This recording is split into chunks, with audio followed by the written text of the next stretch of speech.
right. Yeah. Okay. So is my screen?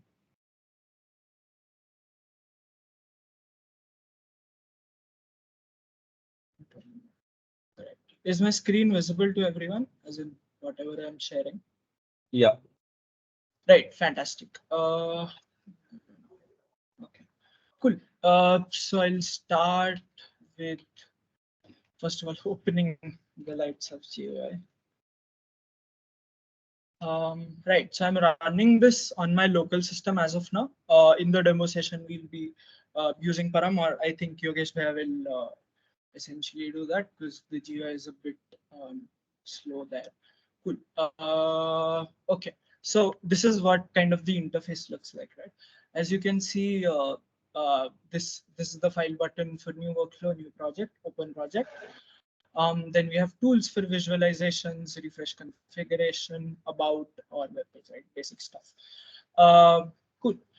Now, the idea essentially behind the tool is that if you know a bit of basic quantum mechanics, don't really know a lot of density functional theory or time-dependent density functional theory in that sense, you should be able to do calculations on a very crude level, at least, in essentially 15-20 minutes, right? So just to get you started, I'll show you an example and then we'll go from there. So the system that I'll be using is basic nitrogen. Then I'll just cool. So let's do that. Let's have the XYZ file. So I think I already have the XYZ file of nitrogen. Where is it? Which is that? Should be there. Oh no, this is the create project. Yep, so I'll use this directory. Yeah, so now that I've created a project, there is an option of upload geometry. That is where you will be uploading your XYZ files. So currently we only support XYZ files. Any format other than XYZ, you can always sort of convert it. Right. Yeah, there you go. Cool. So now that I've uploaded the XYZ file of N2, it's not the it's not optimized in the best fashion, but like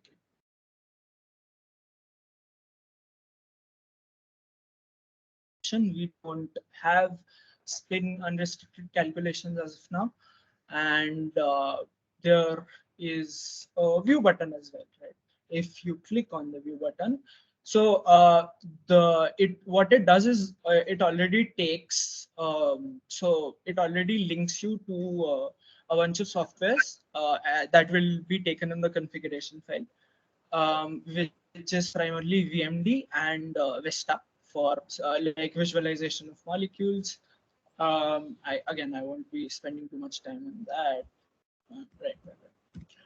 So there are currently two modes here. So you could select a workflow mode and task mode. So for initially starting out, it's recommended that you go with the workflow mode. The environment currently that we support is only the gas phase. We have solvation condition is still in development, right?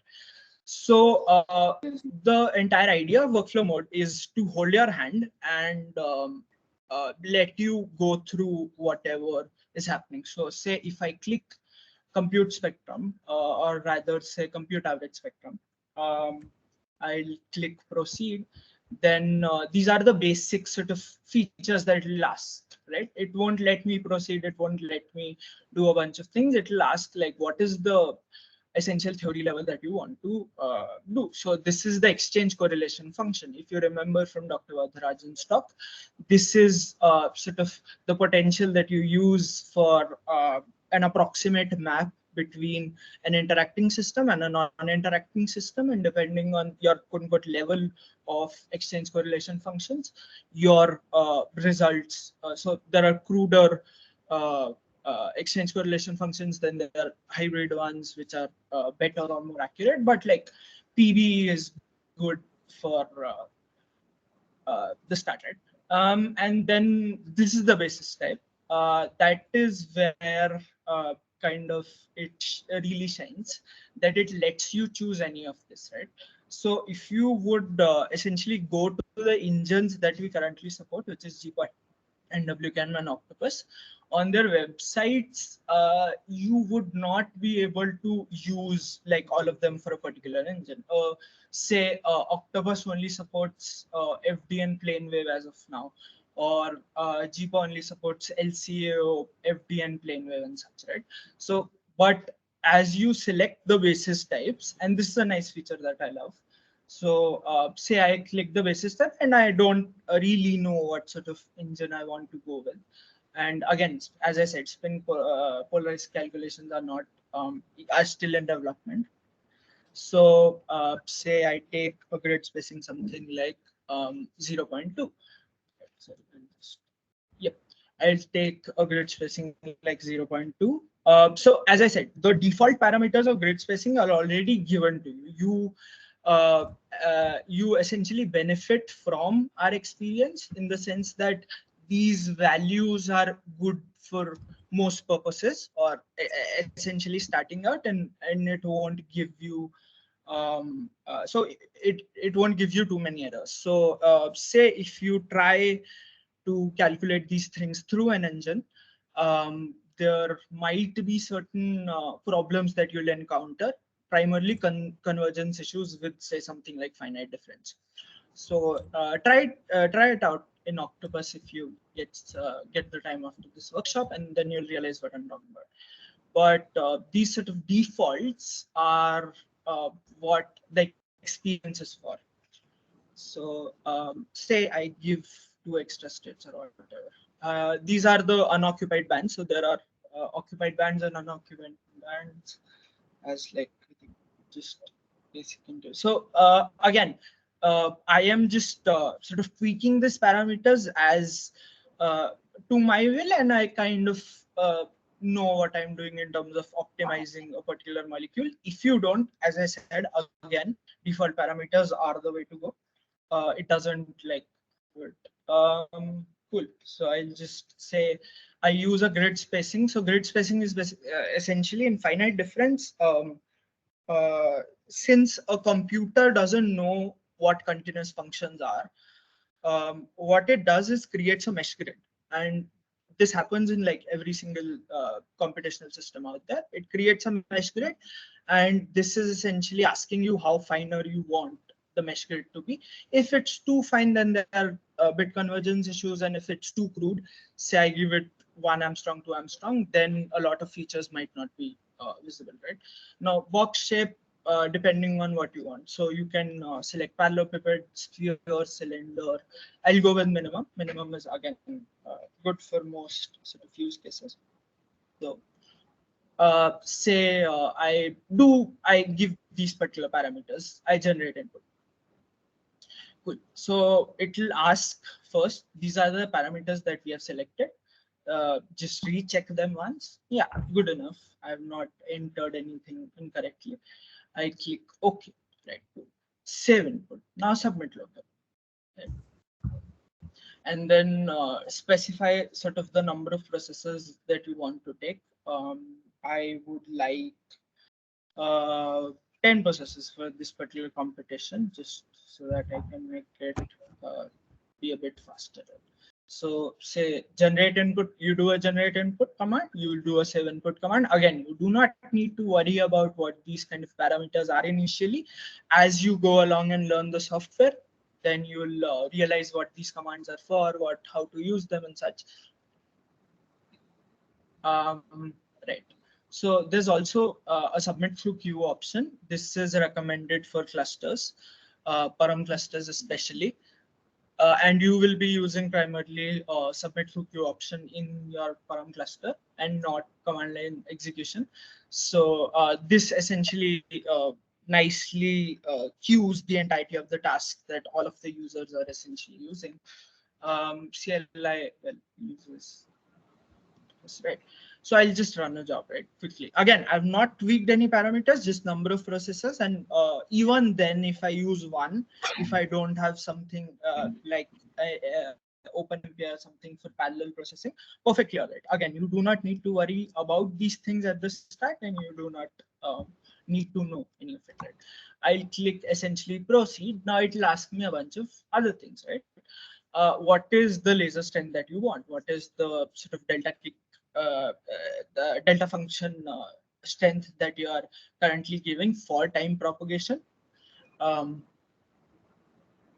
So this is the time step in actoseconds. These are the kind of number of steps and frequency of data collection. So polarization direction in which sort of yeah, in which sort of this thing.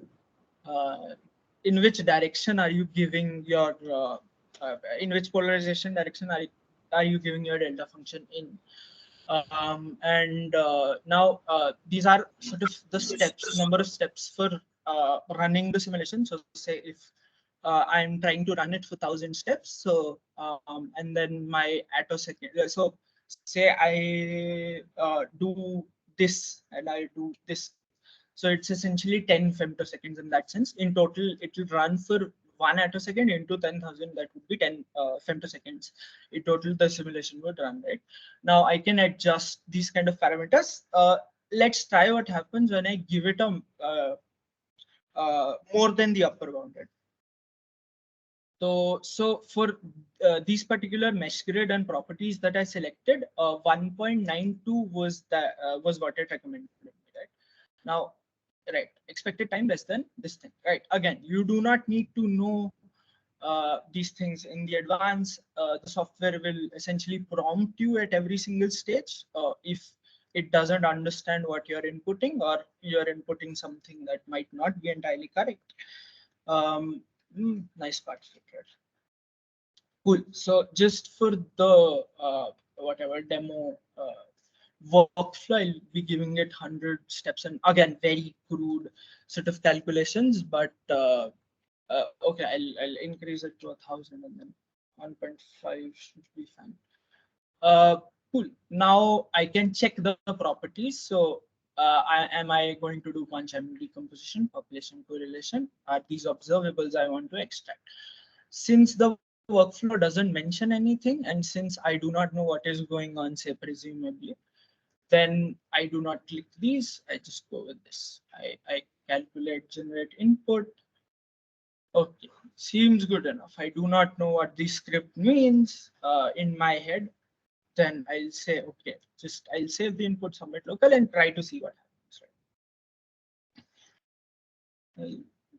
Right? Yeah, again, the same thing. So just run it, just time propagate it with a delta strength and see what.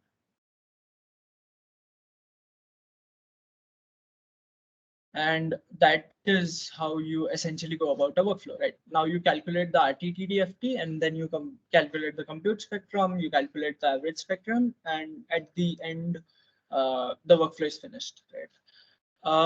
And this is a nice example, but I did not intend to essentially compute the N2 sort of spectrum. That's not a very interesting detail that you guys want to look at right now. I will start at something a bit cooler, I'd say.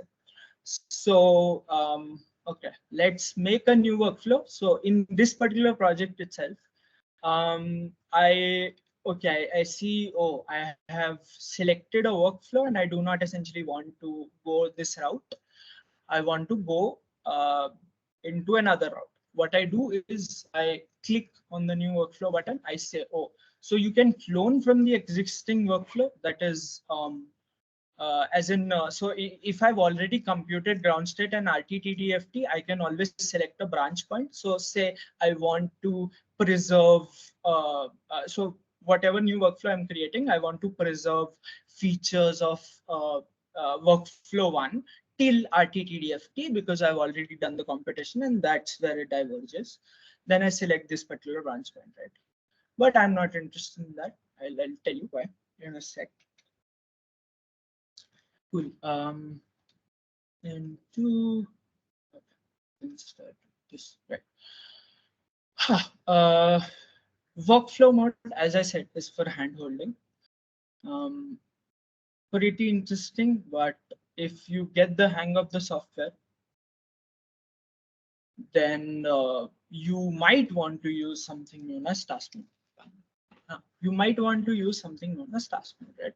Now here we have essentially three things. I think Dr. Vadrajan discussed the code architecture in his talk, but here we have three things. So first you do essentially pre-processing, that is your DFT, as in you do ground state calculations, you try to get the, well, as close to as the actual energy levels as possible.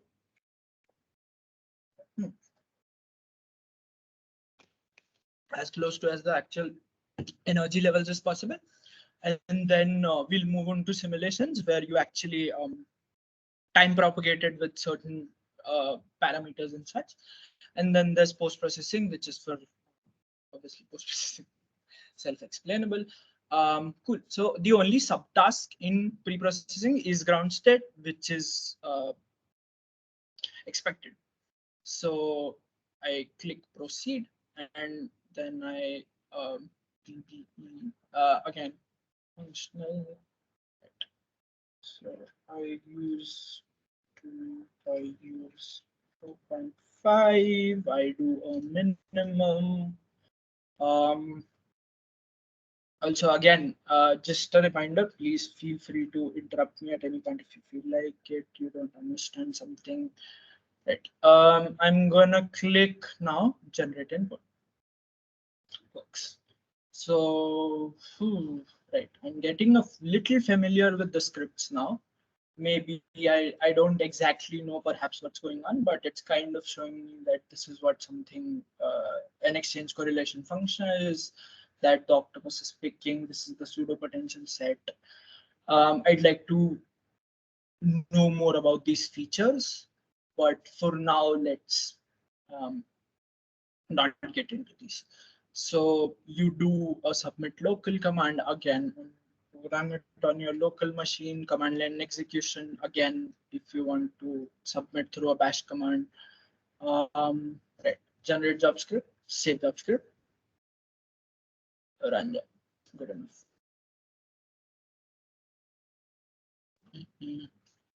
Okay, so now the question is, I time propagated it by giving it a delta strength.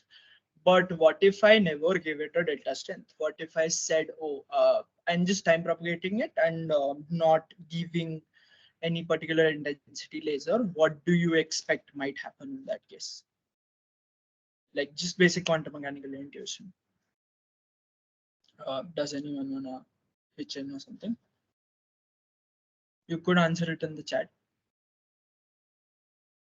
Right, I suppose we don't have a very interactive audience, but works. I pretty sure. Yeah, constant. Yes. So yeah, right, exactly. Constant. It would remain as if it's still in the ground state, propagating in time just with a phase change. And phase change, well, won't change any observables as such, right? Now I'm done with the post-processing. I'll do simulations. These are subtasks. Now, electrons plus ions, these are for, well, non-adiabatic dynamics, again, not implemented yet. So we are only going to be working with electronic features. So say I select, so there's an option of multiple pulse, customized pulses, again, not implemented. This is where you can we will be releasing this shortly, but this is where you can essentially give it any sort of function that you desire. And then for multiple pulses, we already have the option of Gaussian pulses and delta pulses, but I'll just go with delta pulse in this case. Multiple pulse option is something that you might want to explore more. or rather for the now properties is where like in task mode, this is where it sort of is important, because I'm assuming in task mode I know what I'm doing. So yes, I would like the population correlation and I would like the absorption spectrum. Right, I think time step should be fine. I just give it 5,000 steps. Generate an input and it will be right. Now, okay, let's work this out. Um, let's not give it any delta strength and kind of see what happens. The number of extra states is this. Let me just recheck, double check. Um,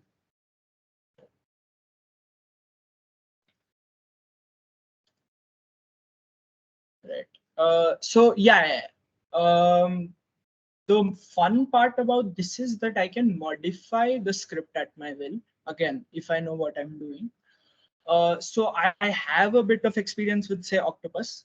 Then I do know what these kind of parameters are. I want to change them. LITESOPH would be glad to do that for me. I just delete that from here and I click on save input. Right? Now I have not given it any delta strength, although I have inputted it here. I change it from the script so such that it sort of never goes into the script itself. And what I do is I say, oh, submit local. I use, I don't know, I'll go with the team processors. Say generate job script, save job script. Now remember, I have not given it any sort of laser, right? Now, ideally, what would I like to observe is the spectrum, but as we'll see, the engine will give me error because it will say that you have not given it any sort of delta pulse. How can I calculate the spectrum? Fair enough. For that, like to see what exactly is happening, we'll sort of look at something called the dipole moment. So essentially the multiple files, or rather like the multipolar expansion, if you will, up to truncated up to a certain degree. But yeah, let it run for a while. Yeah, so how is it going, guys? Till it's running. Okay. Not particularly chatty audience. Uh,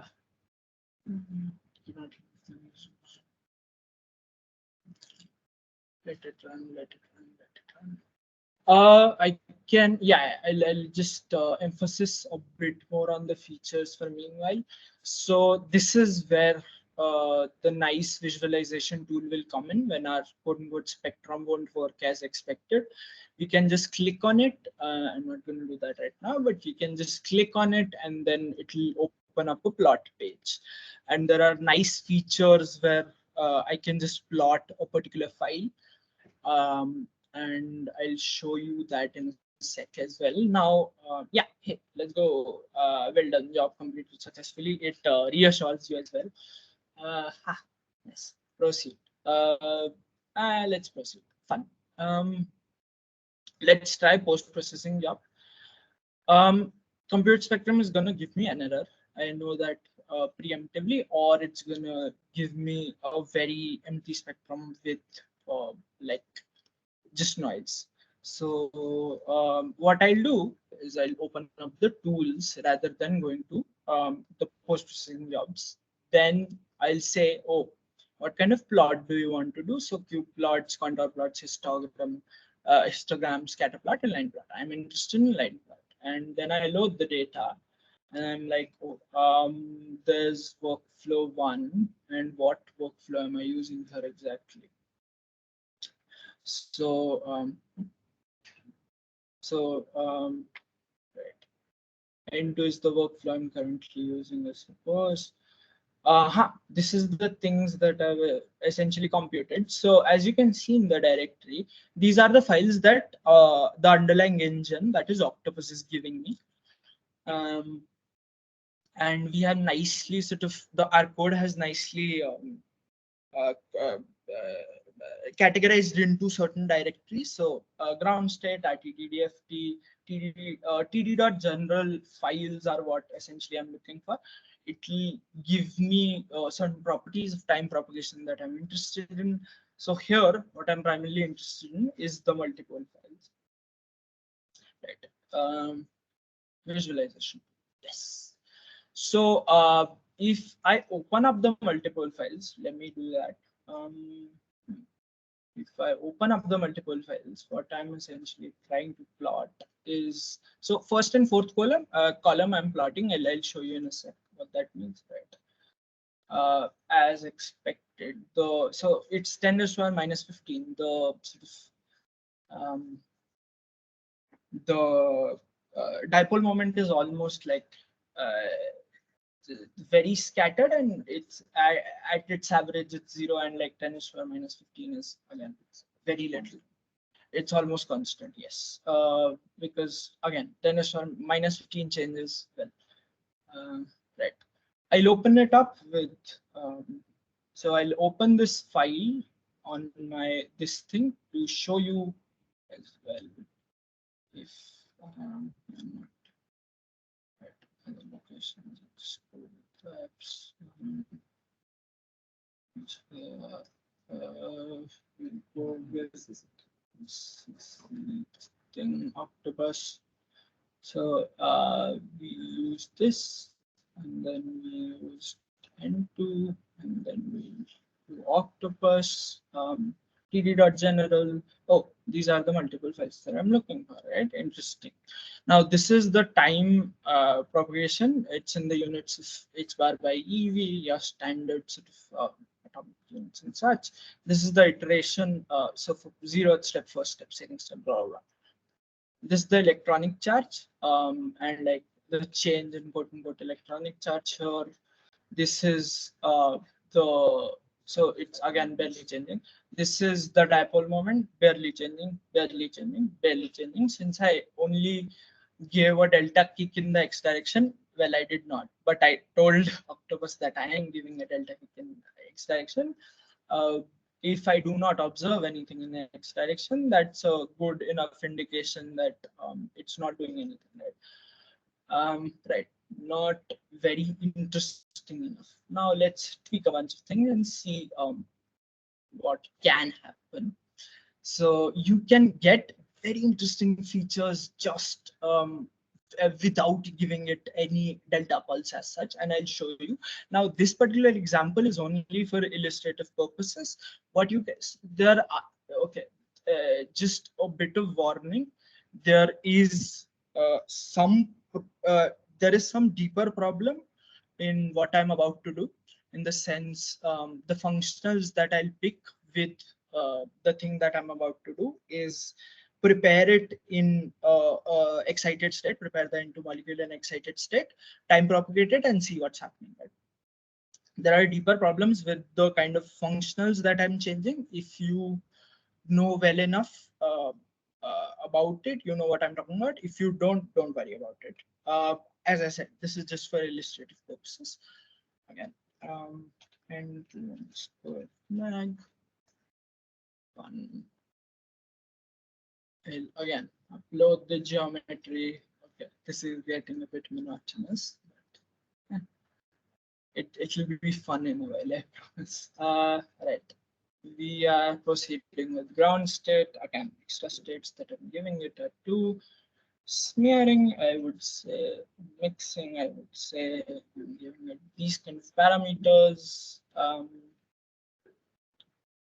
So this is the finite difference, again, unpolarized. And then the thing that I'll be using is grid spacing 0.2, vacuum I'll be using 4.5. Advanced state convergence, yeah, fair enough, good enough. Oh yeah, another fun feature.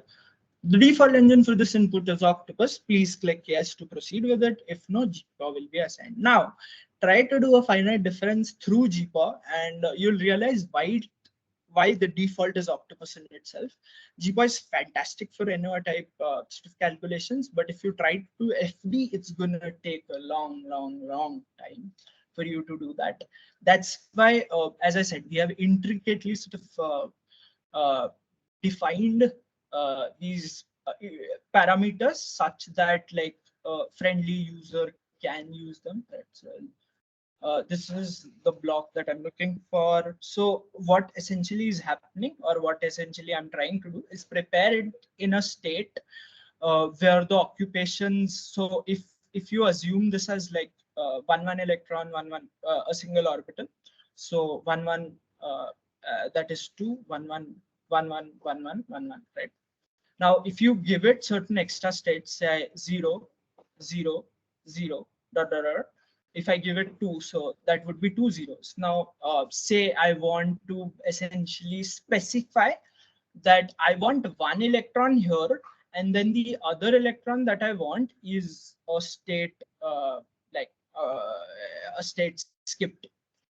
So that's what essentially the occupation block for is Octopus. Now, again, this is not a feature that is there in LITESOPH as of now, the occupation block. Again, when spin unrestricted calculations would be enabled, then this feature would be very vivid there. But for now, I'll just be using my engine intuition to change the change the lights. I'll keep it open. Just in case. But I'll replace this by is the occupation block. Now, what I'm telling the system is essentially that I am, so if you see that these are kind of the molecular orbitals on the like HOMO level, that is the highest occupied one, I am taking one electron and then plugging into LUMO plus one, because like I'm essentially skipping it a state. No, wait.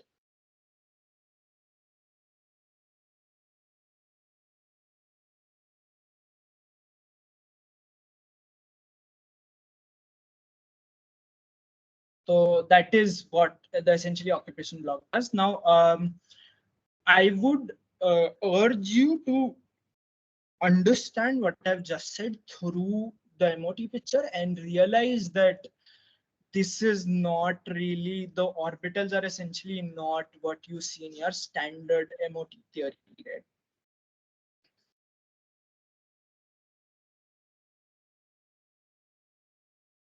Is not always the best way to describe very convoluted and complicated systems.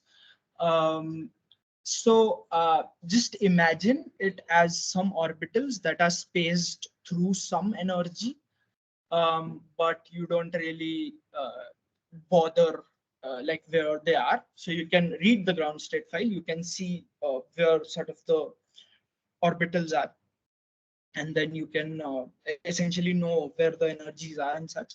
And now this is in a particular basis state. Now the physical result that you are going to get is not going to change if you change the basis state. What is going to change is our modeling of the system. We model the system through different techniques. One of those techniques,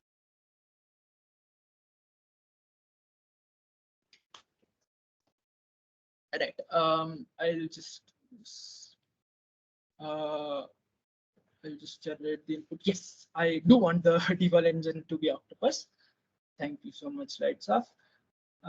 Yes, I do want to change in the script. Oh, I accidentally did it again. Yes, now I would, LITESOPH, please save it for me. Right. Submit local. Okay, just let me check quickly if everything is to my liking. Yes, it is. So we do submit local. We are like, oh, number of processors 10. Um, CLI implementation. Right. What I was trying to explain is you can look at these things through your MOT picture, or you could essentially have another notion, have another parallel notion that there are certain basis sets rather used for modeling. So a linear combination of atomic orbitals, and that is a basis set. So the coefficients in there is going to change how you look at things. I think that would be very clear in the N8 example that I think you will be doing. So there we use something called p-valence stuff. Now for FD, you do not need to worry about basis sets, because as I said, there is no basis sets. It's calculating it in a mesh grid, and then it's trying to figure out what is the potential at those particular mesh points, and then it's sort of giving me the physical observables. I do not need to worry about the basis sets. That's the neat part about finite difference. But the sad part is it's slow than an type. But like still pretty faster than linear response. Good. So population correlation, as I said, I seem to know what I'm doing, maybe. So right. Number of steps is 5,000. Polarization direction. Right. I do not want to. Thank you, LITESOPH. I do not want to give TD. I just want another occupation block. And I want to save that. And I want to submit like that. And I want to use a lot of processes in my machine. Now, there is also an interpretation of these scripts, as you might know. So something like MPI run. MPI run is essentially a module used for parallel processing. So just run the job. Yeah. So MPI run is something that is used for essentially parallel processing, and this is -np command that I'll be giving is allocating essentially the number of processes. The current number of processes available in my machine is 12, and then 2 threads for each particular core. So in total 20, in total 24. I do not want to give all of my processors, that it might slow other operations, like just running the GUI, for example. So be careful with that, but that should be fine. Now, what it's doing inherently from a code perspective is it's telling it's scripting the engine. It's giving the engine a set of commands, and it's saying, oh, this is the set of commands, and you need to execute those particular set of commands through the GUI. Now, you might say, oh, is it only is LITESOPH only a GUI on top of these particular engines? The answer is no. It's an entire toolkit. What do I mean by that is, say, in Octopus, there are a bunch of nice codes that we have written in-house and implemented in LITESOPH. So, for example, Octopus KSD and Octopus molecular tracking is molecular population tracking is something that we essentially have written.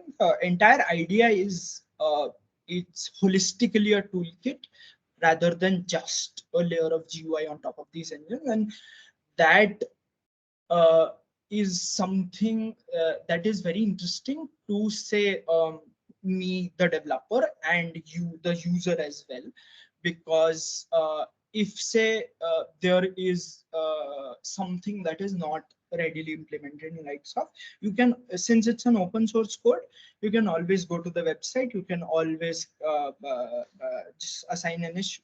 On the GitHub repo, you can always assign an issue, and then tell us like any feedback. You need something to be implemented. There are some bugs in the code, whatever. Like, we are looking for your input, and we are looking for we are waiting for you to as in use it essentially and get the feedback. Right?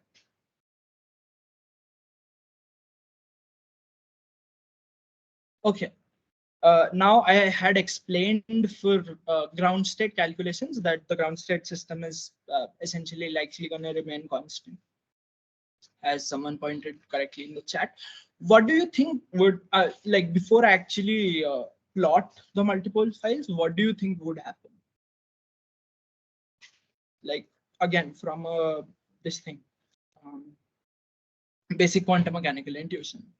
I think there was a nice enough slide in Dr. Vatharajan's slide as well, where he talked about the coefficient of like the coefficient that induces the superposition kind of. So C1 whatever state plus C2 whatever state plus C1 C2 into whatever. That is the coupling constant essentially between the two states. Now, does anyone want to take a guess of what the multiple file would look like in this particular case?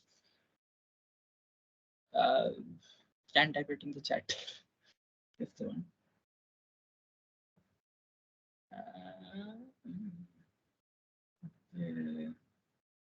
Many number of spikes. Yes. Right. Although I won't entirely call it many number of spikes, but yeah, you are on the right track. So what essentially the intuition says is that since an electron is on the upper level and since there is no notion of spontaneous emissions ideally, that is, so unless we have turned on that feature, there is no notion of spontaneous emission, so it just won't relax back to the ground state. What will it do then? It will be in a superposition of the occupied state and the basically homo and LUMO level, and it would tend to oscillate between those. So that's called, so quantum mechanically, that's called a Rabi frequency in atomic systems, and in these particular molecular systems. Well, I do not know the notation, but sadly not. My background is not chemistry, unfortunately enough. But right.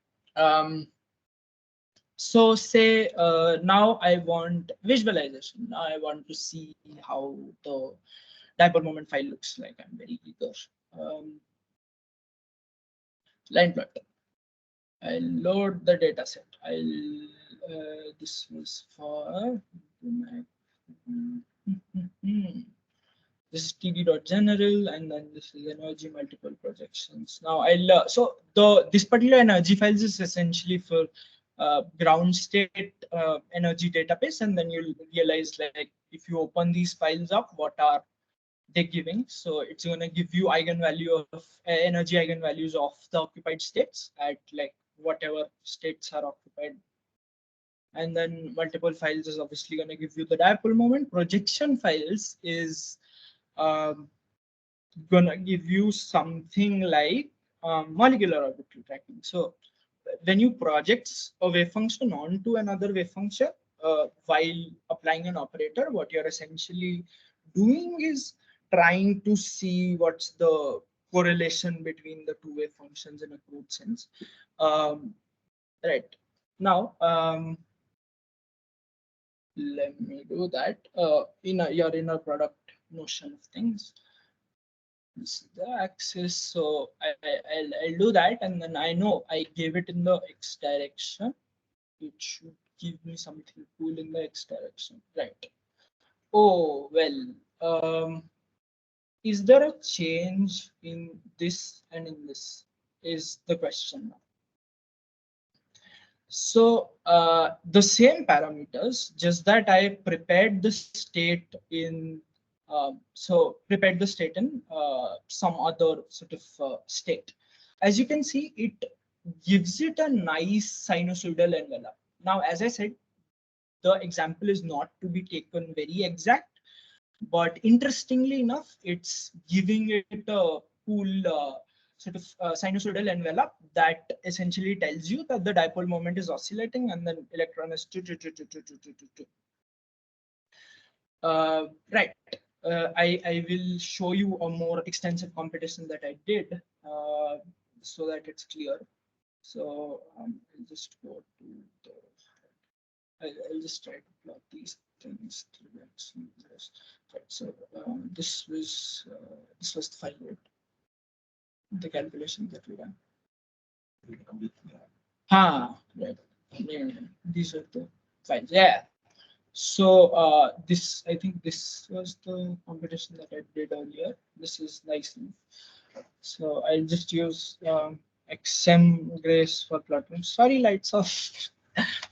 But yeah, data, I'll just do an import. Oh, that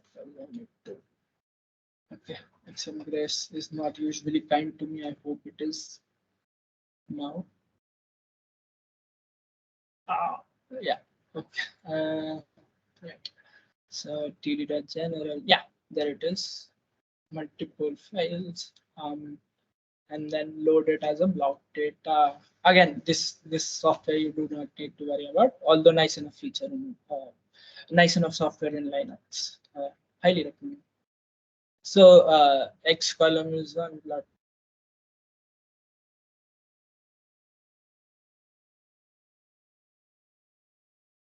And then you can see the Gaussian envelope a bit more clearly in that case. Not Gaussian, sinusoidal envelope in this particular a bit more nicely, right? An analog to sort of this is where we have not given it the occupation states, which I will again plot. So XM Grace, there we go. I need you to import. Um,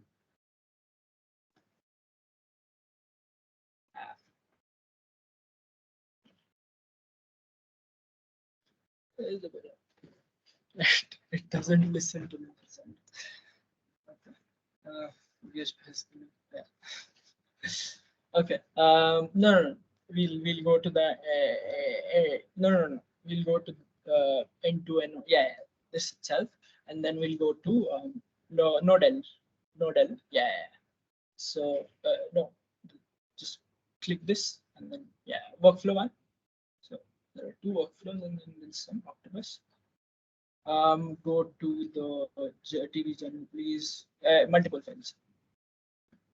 Okay, you would be kind. Yeah. So interestingly enough, now this is essentially when I uh, do not define an occupation file, and this is an extensive computation that I did. I'll give you the parameters if it's interesting. So there is no dipole moment. The scale of the dipole moment, as you can see, and it's very disordered. It doesn't have that nice sinusoidal features that we are seeing here. Now, you might call whatever lines that you're seeing sinusoidal, but whatever. It's just the sync function that is used to essentially make the discrete data set into a continuous one. Also a feature that you might be looking for. So I'll elaborate on that a bit. So this is cool enough, right? Without giving it any delta kick, we see a change in the magnetic moment just in the ground state itself and propagating it through time. Fine. Now let's compare it with when we do give it a delta kick. What kind of dipole moment changes then? Um,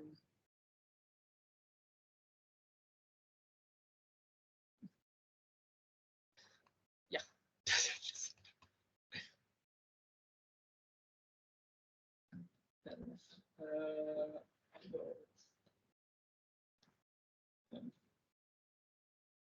uh, so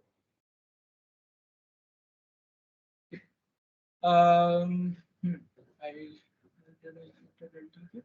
I think I gave it a delta kick there. Sorry, I'll just check this. No delta. Uh, yeah. Wait, it's not anything. My bad. I renamed the file. Cool. So can you just thanks. XM Grace doesn't listen to me. Import ASCII. Just go to NA.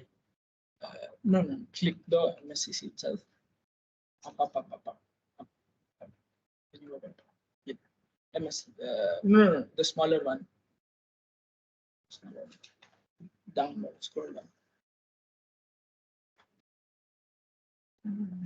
Huh. Yeah. Huh. Octopus. Now, N2. Yeah, delta. It's not NA, guys. Sorry about the nomenclature. TD.general. Just going to plug the multiple factors. Ooh, let's go. When you give it a delta pulse, this is what is happening. So red was comparatively so small in comparison to the sinusoidal sort of dipole moment that we were seeing, and then when we give it a delta pulse, like it, the dipole moment itself shoots through, and this is how. Okay, so if you essentially paid a bit attention in the lecture, you might have realized that this is what is used to essentially compute the spectrum of things, and that's neat. Uh, right, at least like to me, it's very cool that without actually giving these systems at any perturbation, I see a sinusoidal change. But when I give it a perturbation, the size of that magnetic moment is way too large. Right? Nice enough. Again, just to emphasize on this fact again, that there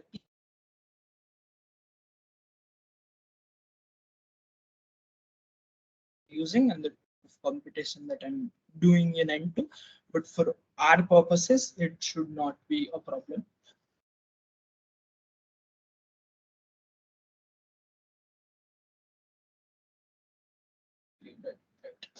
And right, so we have explored very cool features of nitrogen molecule itself. Now, what I would urge you to do is do a bit of exercise. Is that go and actually plot and actually compute the N2 spectra and see where is the first transition, and realize that that transition is in X-ray, is not, I think it's an X-ray, yeah, it should be an X-ray or whatever, like pretty high.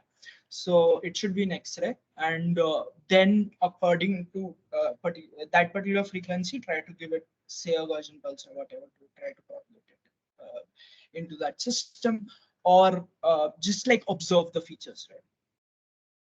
Observe the features, see that corresponding to this, that the occupation block that I like conveniently did in the ground state preparation, it's not very easy to essentially get to that state from the ground state. It's not um, it's not very easy. Right. Now that we are done with the N2 molecule, we would like to focus on coumarin. Let's go. My favorite molecule. This is the first molecule that I kind of started my work with. I think Utkarsh would attest if he's in the meet. The only well chemical sort of system that I'm very well aware with. Yes, sorry, Utkarsh. Right. We'll also do the coumarin hands-on. So in the hands-on session itself. So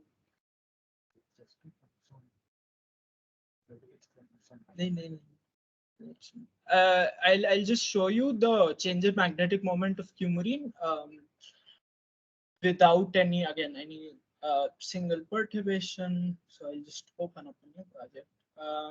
Coumarin. So I think this is the without any sort of perturbation. And I'll just open this up. Cool. Good enough. I'll use the visualization tools to again plot the magnetic moment of. Mind you, I've not shown you any spectrum as of now. That I think Yogesh Bhaiya will take over for more complicated features of such systems. But yeah.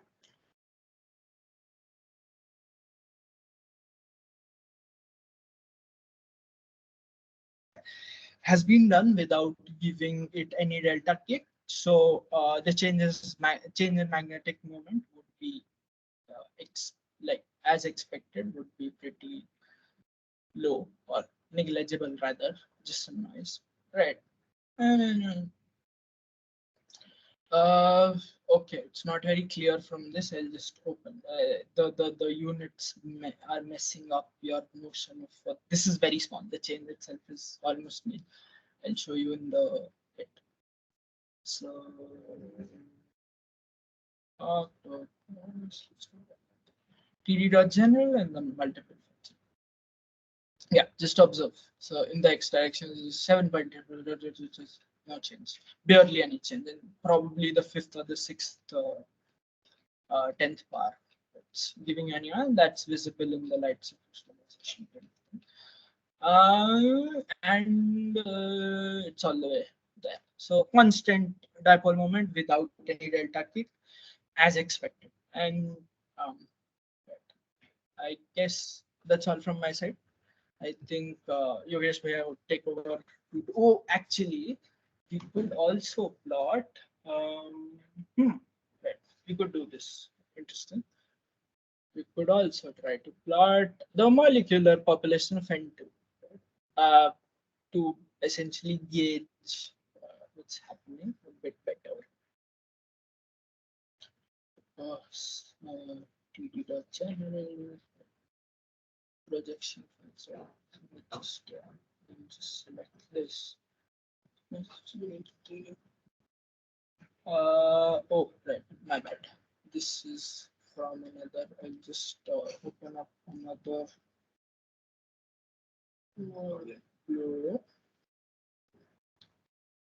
What was the one that we did? It was N2 Margaret. Um,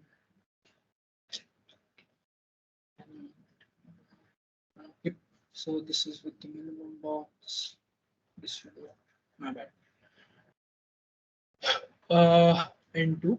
So this is we have done a different DDBFT in that particular instance. I would love to show you. I think we are a bit short on time. I would love to show you the population change as well. Whatever. Yeah, I would love to show you the population change as well. I think the geo is getting it while I'll just close it. Right, I'll just open another instance of that geo for whatever. That's all from my side, guys. I think Yogesh will take over for more complicated, interesting systems.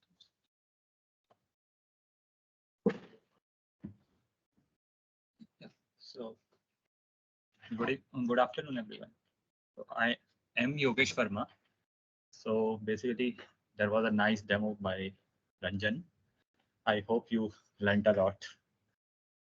So basically, now we'll start our hands-on session on coumarin molecule.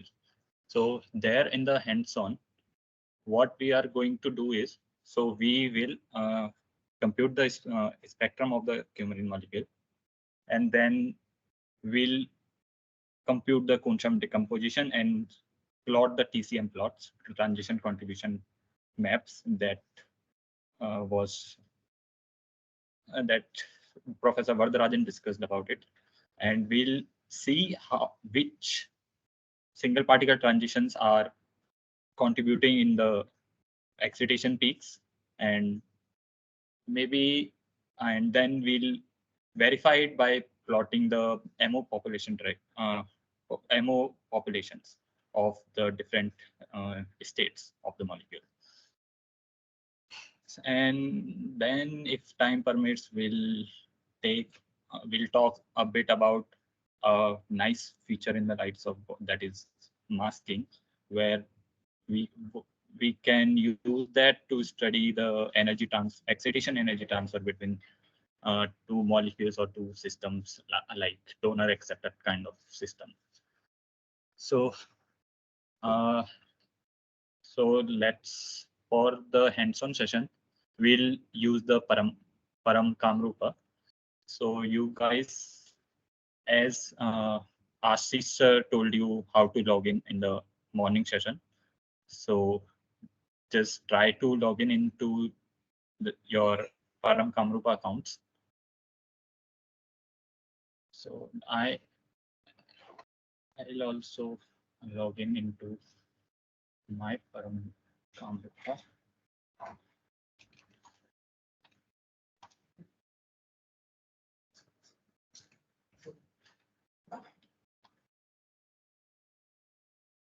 So is it now readable now?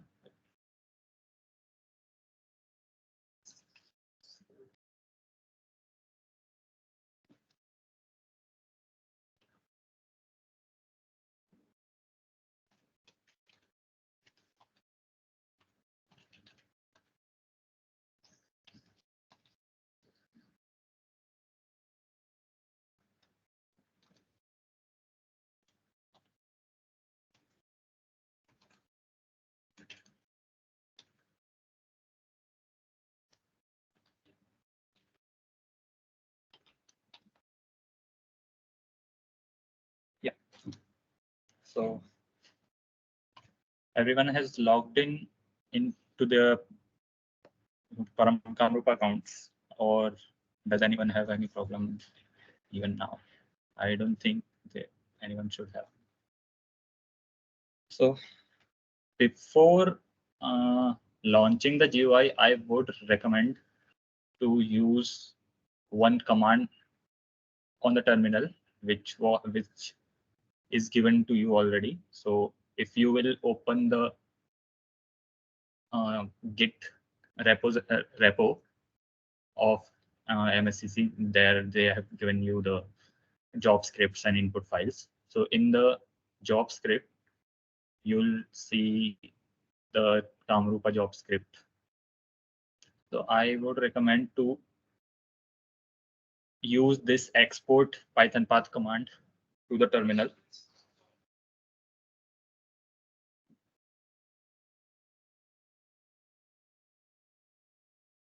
And then and load the module MSCC.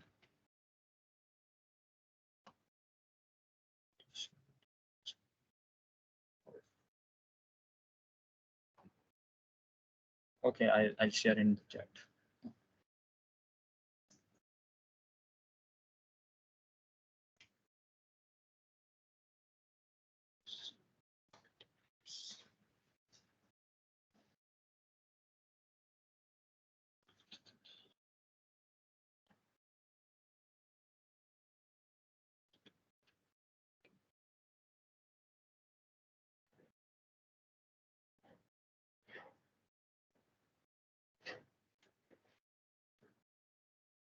Yeah, so I have shared in the chat. You can use this command on the terminal before launching the LITESOPH GUI. You don't need to always do this, but there is some error while installing the LITESOPH, I guess. So that's why we need to use this on the terminal.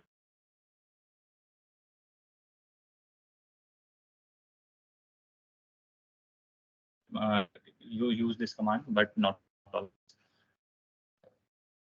It's fine. Yeah, so let's just try to launch the GUI now by using the command LITESOPH GUI.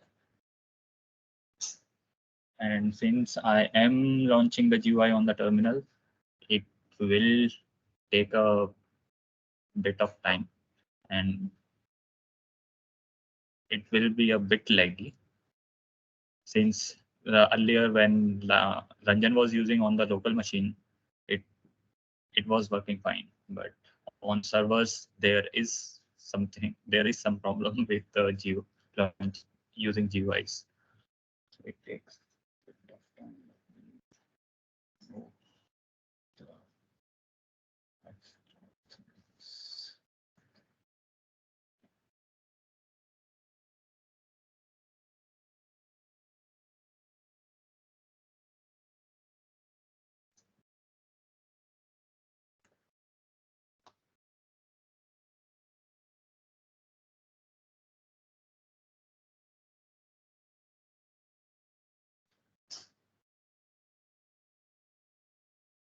Oh, is everyone able to launch the GUI? Or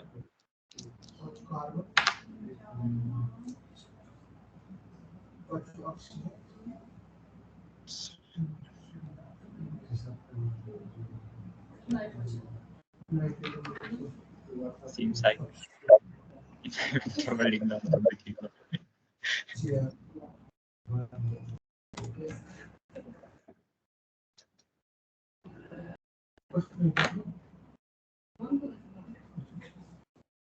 What about here? Yeah, finally.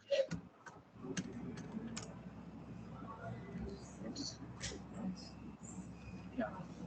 So we'll start by creating a project. Let's say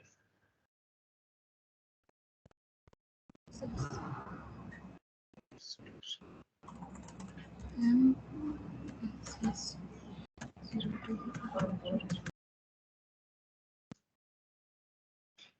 just create a project with the name, let's say Kimrin itself. Create new project, then choose the directory where you want to save the project. Let's save it on the home itself.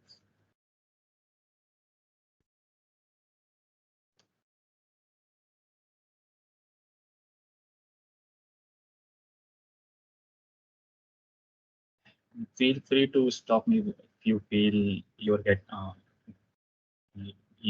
left behind. Yeah, so select upload the geometry, which I think everyone already have the Qumrin geometry that is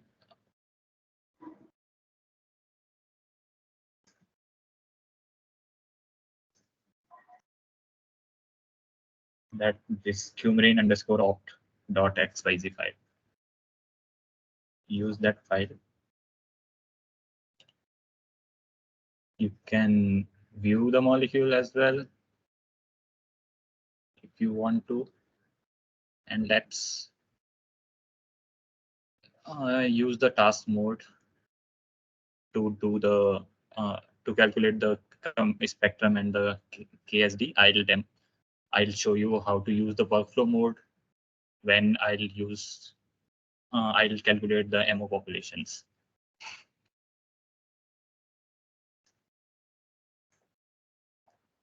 So in the task mode, as always, start your calculations with the ground state calculation by calculating ground state density. So,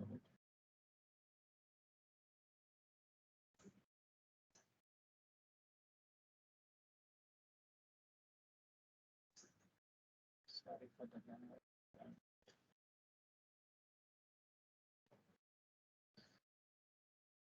yeah, so we'll be using GPO engine for that, for all of these KSD spectrum calculation and MO population tracking. So if you will choose the basis type as LCAO, it will automatically, the LITESOPH automatically will recommend you to use the GPO engine. So with LCO basis type, we'll choose the exchange correlation functional as PBE, and the basis sets DZP will work fine unpolarized. So you don't need to change much of the parameters. So these default parameters should work fine.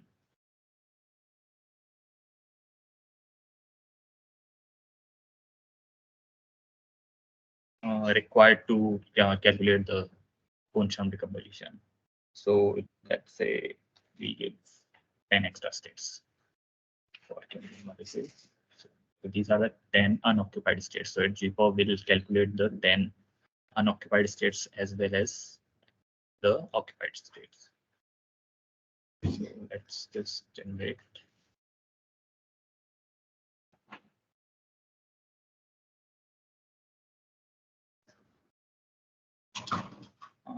Everyone is able to generate the input, right?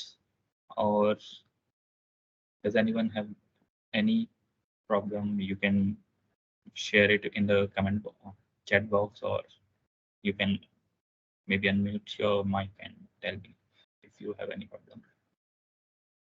Cannot find the XYZ file. I guess Ashish just gave you the link in the chat box for the Git repo. From there, you can download all the input files and the that geometries. Aditya. Aditya, can you see the Git repo link which Ashish Naik just sent? Yeah, so you can clone that repo and you can find the geometries and on the input files there. I don't think you will be needing that the input files, since you will generate it by yourself by using the LITESOPH GUI. You essentially you need the geometries. So after generating input, just save it and click on the submit local. So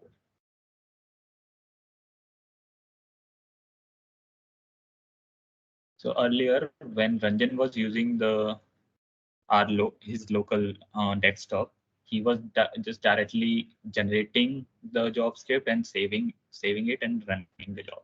But now you are using the Param machine, so you make sure you always run jobs through queue. So for using the queues, click on that submit local submit through queue, and here for the since this Param Kamrupa is a Slum based machine, so for the submit command for that is the sh. So writes sh in the submit command.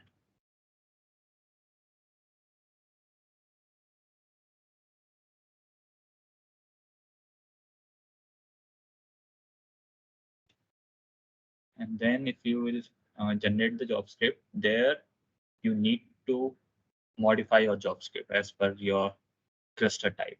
So in the in that Git repo, you will find the job script. So you just need to copy paste the entire thing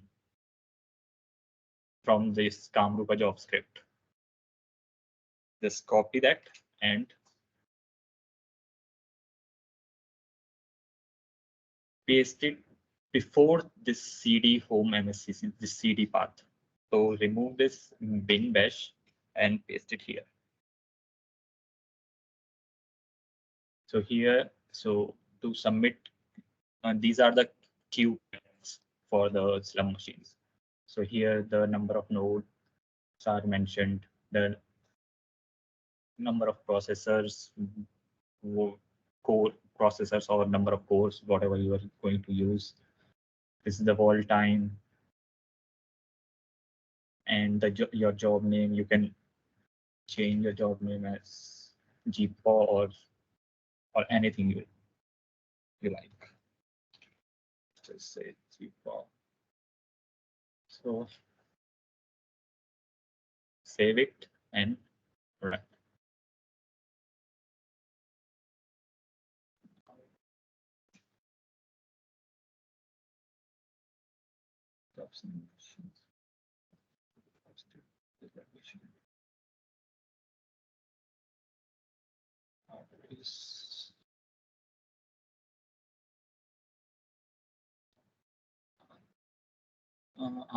Ashish, sir, can you hear me?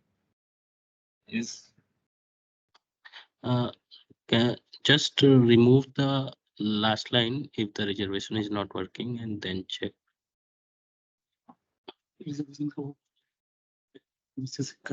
Okay, so to comment it out, if you guys are also having the same problem, you can comment that reservation line and try to run the job. Now it's working. I guess there's something wrong with the reservation.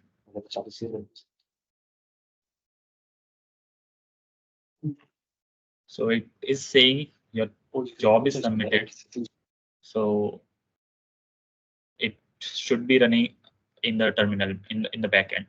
So you can always see in the term by logging into the cluster in the terminal and whether the job is running or not.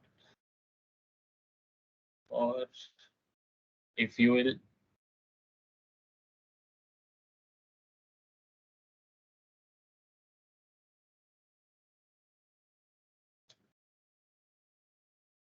so is everyone able to generate job script and submit the job, or does anyone have any problem?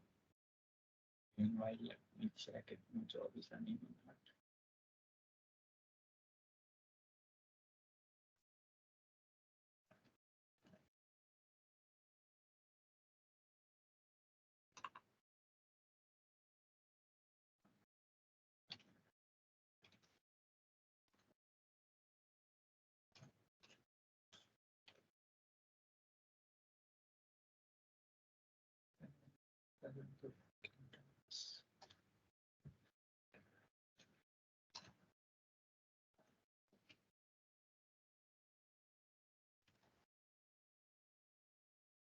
Yeah, so it is running. So is everyone able to run job, or does somebody have any problem, or should I just proceed?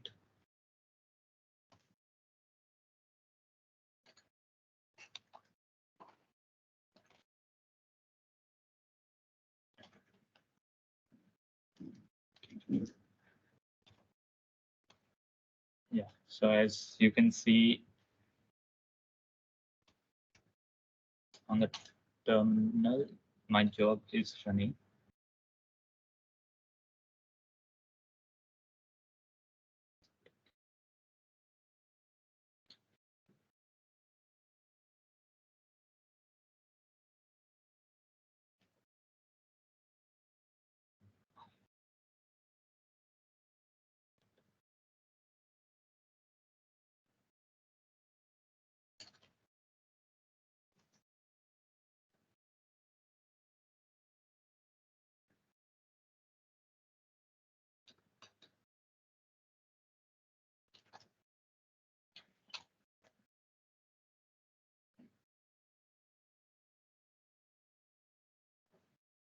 So does anyone ever calculated some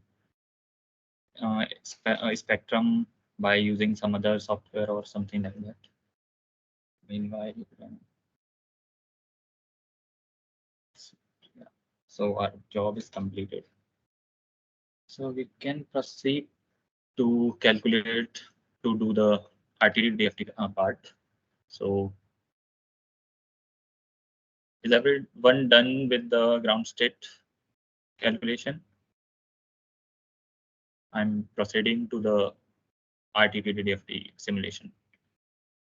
Is it fine with everyone? So let's just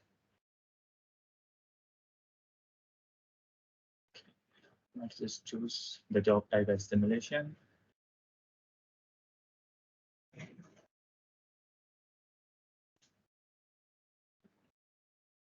Okay.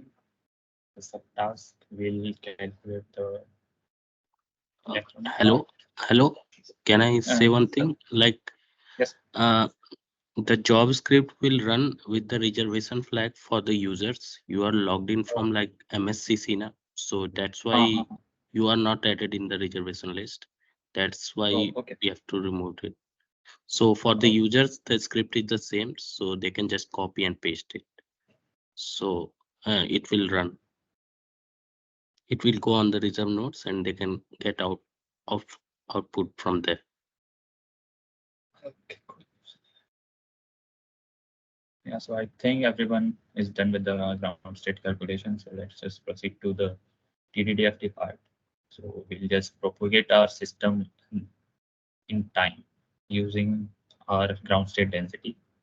And let's see now here, initially, like earlier, Ranjan was doing the propagation without and giving any external field. So here we will give some electric field that is that delta pulse and see how our X spectrum comes. So we'll use the laser stand as default. It should work fine because all the parameters will work fine.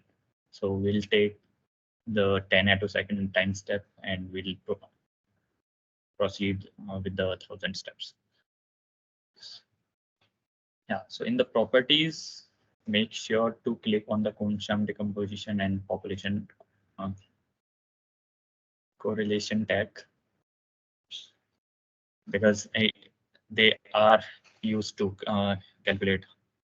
What it will do is it will just give the add one more line to the input to generate the wave function files, and those wave function files will be used to calculate the Kohn-Sham decomposition and the population tracking.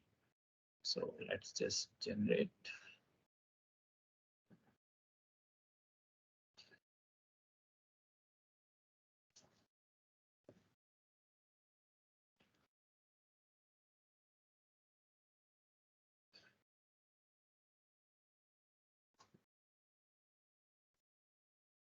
Save the input. One more thing I guess we missed. So there you also have a submit network button. So you can remotely launch your so you can, as you can see, if you will launch your GUI on the server itself, it will lag. So you can use your GUI on your local desktop and you can submit your jobs remotely on the server. So if you will click on the submit network button, you will get a page where you can fill out the login details of your server. Like you can give the IP address, account, username, password, or remote path where you want to save your calculations and all. So you can use that, use this as well. But for now, we are like using submit local button. So here, so the page looks like this. So here you can mention the host IP, the port name, username, password, remote path. The mostly things are same. You just need to input the server details. Yeah, so let's just go back and submit local.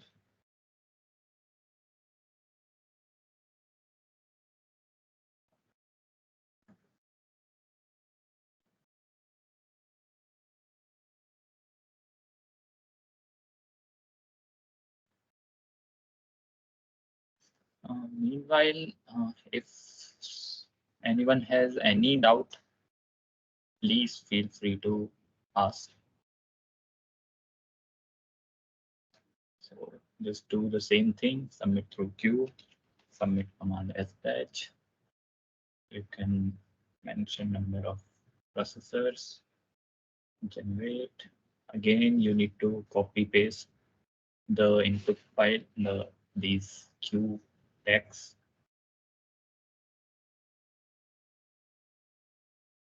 We are like planning to create these user profiles so that based on the type of these clusters, like there are several and these slum machines, PBS based machines. So we are so working on that. So what you need to do in future, what you will need to do is just click on the type of the cluster and it will automatically copy and do this manual work.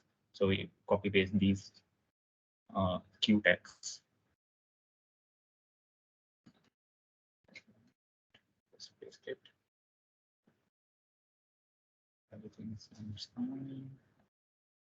Okay.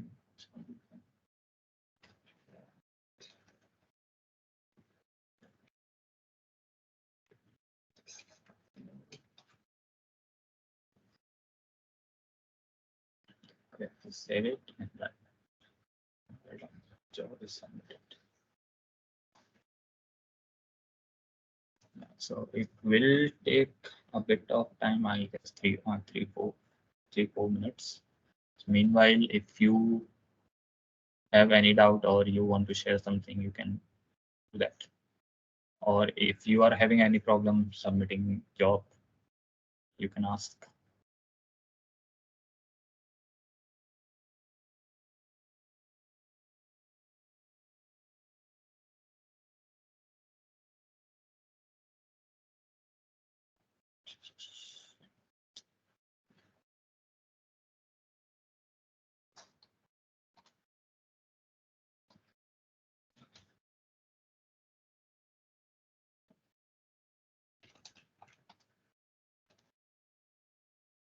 What LITESOPH does is LITESOPH does this like so all it creates the directories according to the task types. So first you did the ground state calculation, so it created the task type of ground state directory and save all the input files, output file, all the real files corresponding to the ground state task into this directory, the task type dot ground state directory.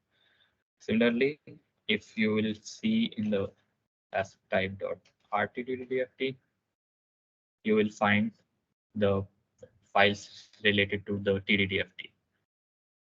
So this td.py is the input file for the GPO engine. This is our output file. Not so, and this dm.dat is the most important file. It is the dipole moment file. So it is calculating dipole moment and writing into the dm.dat file. And this wf dot ulm is the wave function. So this will be used in the Cohn-Shamli conversion. So if you want check this.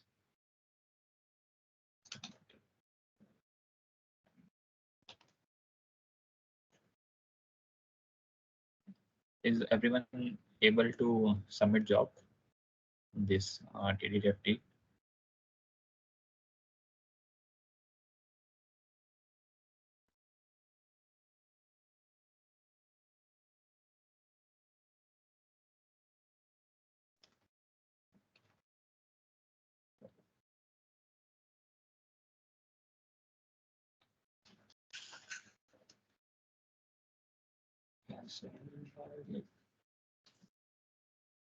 So there is also one this LITESOPH job monitoring feature.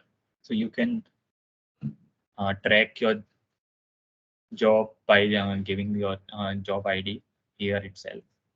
You can there is a file monitoring system as well, so you can download if you if you will you are submitting a job remotely, so you can download your files from remote to your local machine by using this GUI itself without using terminal. You can download by here. So we'll see there are certain files. So we just select file and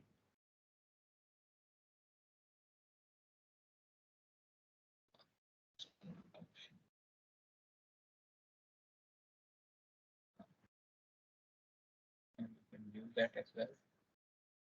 Since we are doing it submit local, it is not showing the download button. It in the submit in the submit network, there will be a download button as well to download files from the remote server to your local machine.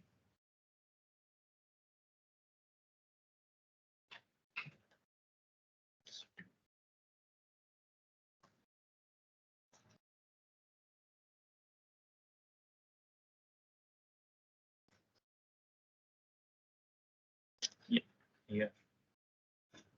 So yes, by using these download or all files will automatically download each and every file from remote to your machine, and you can selectively download as well by selecting file and then download it. is grayed out here since we are not using this submittal network.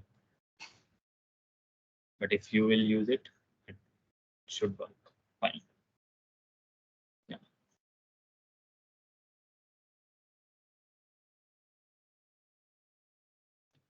Just a quick check.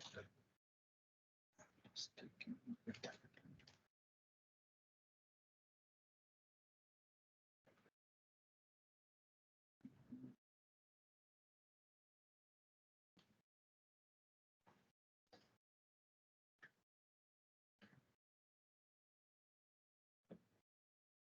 Meanwhile, you can ask any doubt if you want.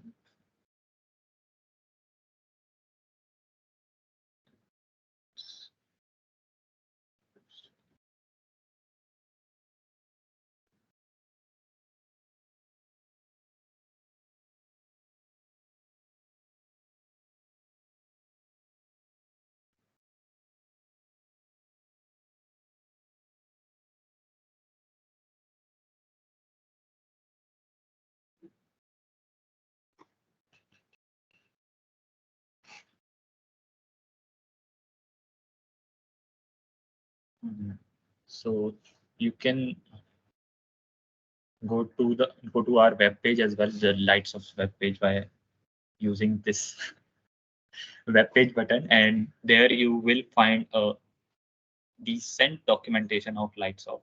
You can, if you have any problem or any issue, you can follow the documentation and maybe it might help you. Or if you have any problem, if you find any bugs, you can report that in on GitHub.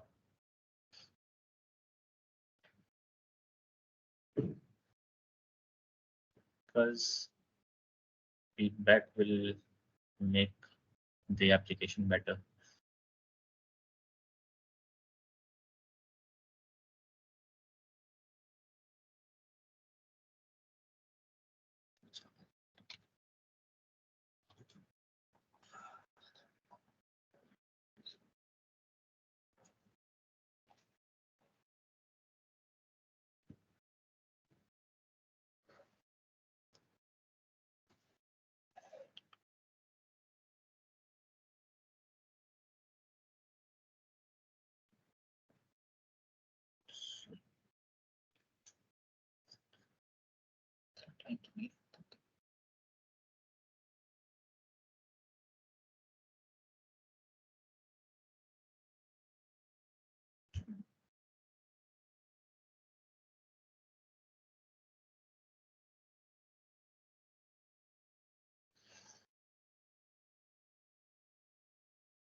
Since this is taking a bit of time, meanwhile, you can, if you can launch a new GUI in a new terminal to do the ammo calculation, ammo population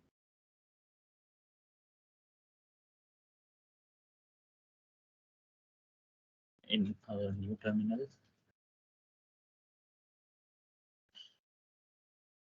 So that we can save our time. So let's just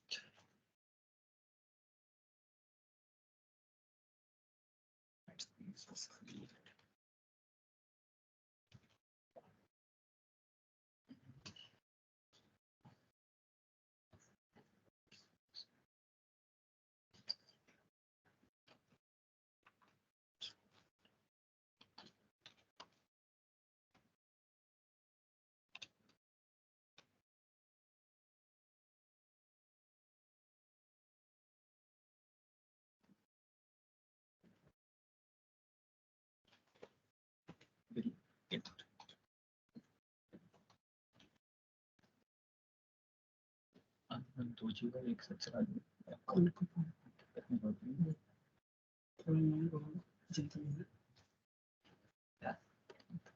इतना time क्यों ले रहा है? ये लोग 4-5 minute हो जाता है।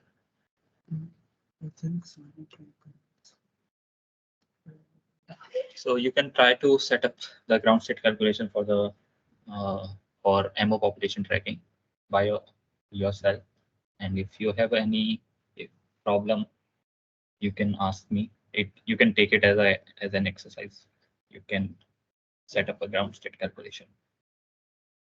Let's see how many of you can do.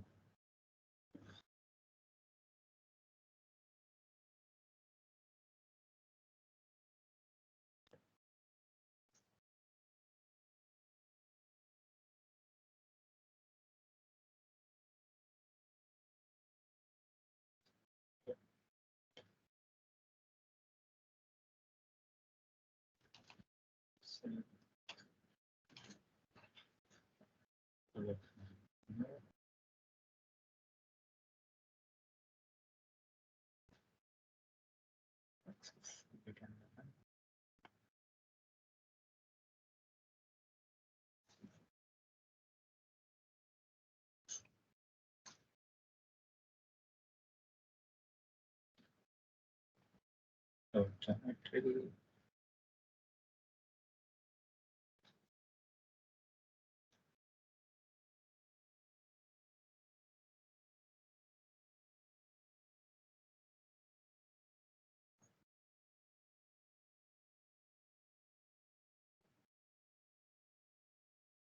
So in the workflow mode, you will see these 6 workflows. So spectrum, average spectrum, which Ranjan you showed you earlier. This is the cone shun decomposition, MO population tracking, masking, and pump probe. So we will be doing this MO population tracking here.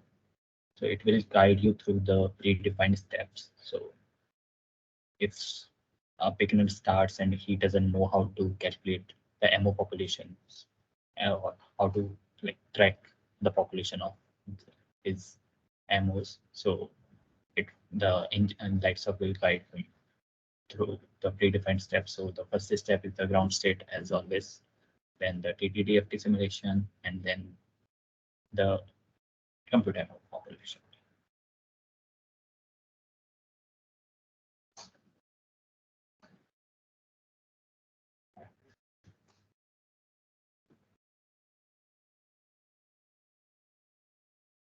We'll be using LCA, that is, we'll be using GPOM. And the same parameters as before. Maybe extend correlation functional. This is at DZP, spin unpolarized. Grid spacing as 0.3. Straight states. And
so job state.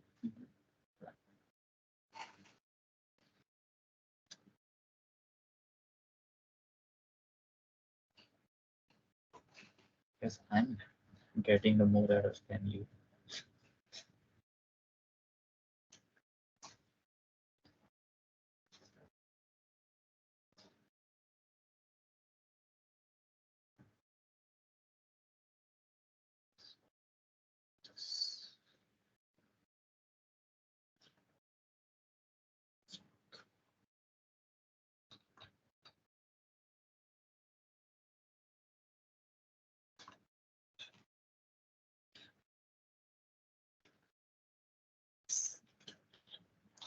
see.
Uh,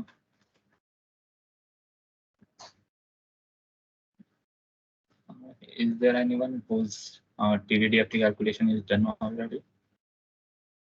I think I got a bit of problem since I gave the default 10 minutes wall time and it took more than 10 minutes, which was not expected. It should be done in 5 minutes, and so now due to the lack of the wall time, our job is already killed.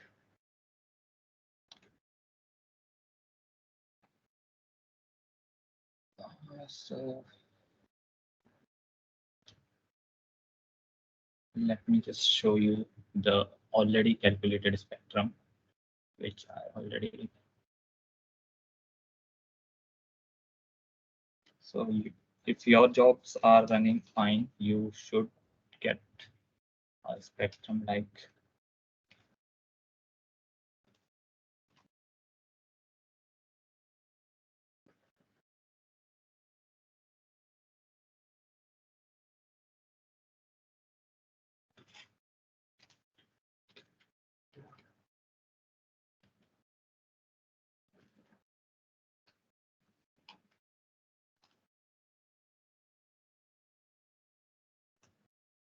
so if you will go to the if you will proceed and then go to the post-processing tasks if your jobs are done.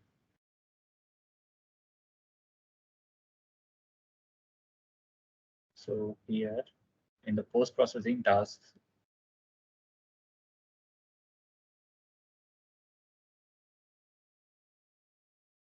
you need to, the first task you will find the computer spectrum. So let's just proceed on computer spectrum. And here are the like parameters, the minimum energy, the range of energy you can give to plot. So you can give up to like 30 EVs and even beyond 30 EVs. So let's just plot it for 6 EV.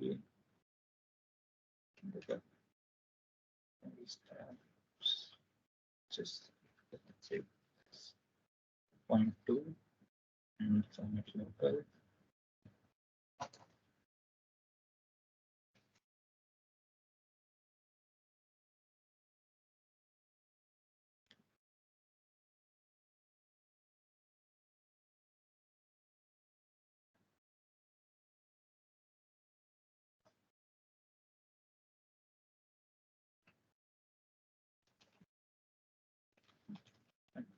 Just close that.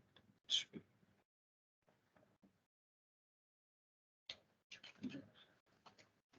On the backup, I can show you some this.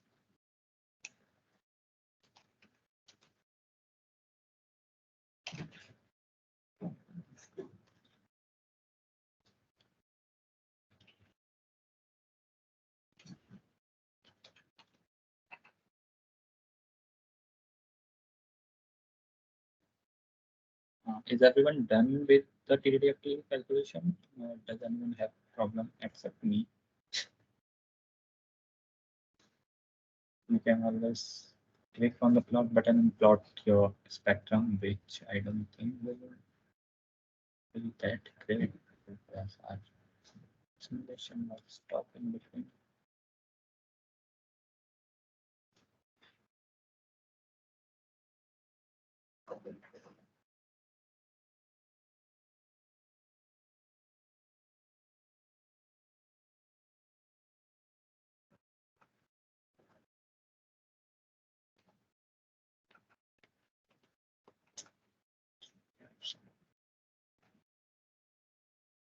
Yeah, so this is a like kind of a spectrum because my simulation got terminated in between due to the wall time.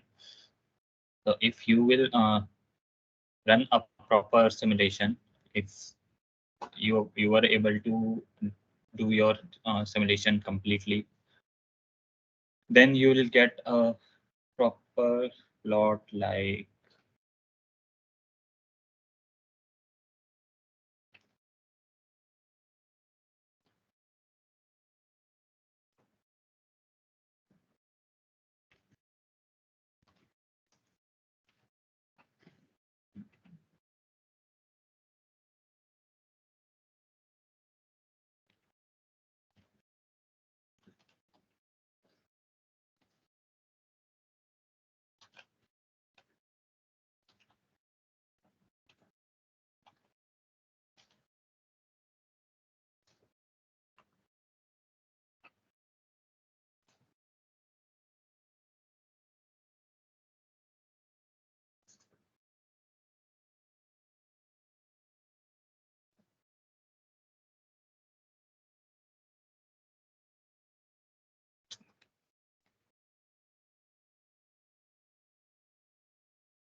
yeah, so you'll get a spectrum like this. So you'll get a doublet uh, within within the range of 3.4 to let's say 4.5, and you'll get uh, singlet on around 6 EVs.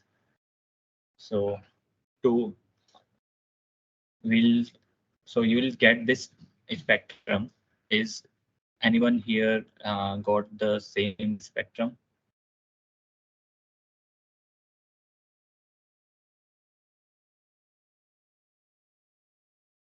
If you have any problem calculating the spectrum, can ask me. You can feel free to ask me.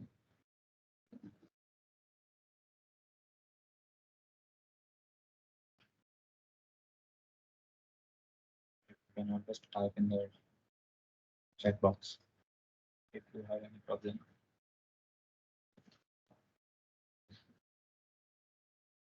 So,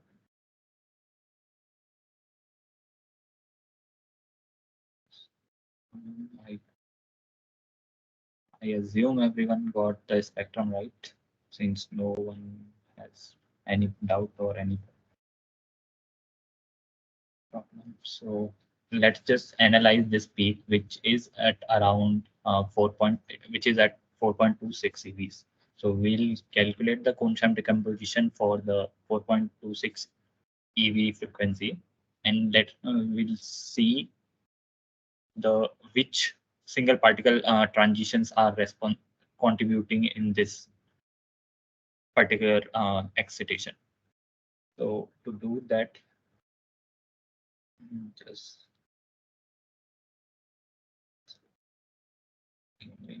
go. This.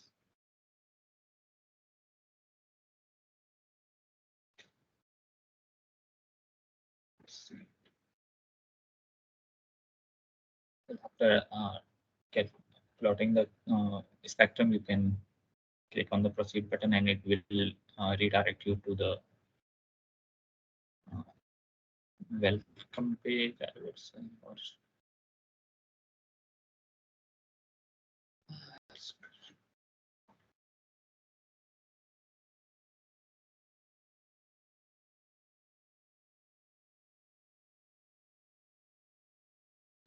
So in the post processing,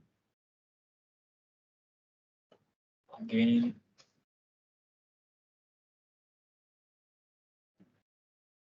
select the Kuncham decomposition, subtask, proceed.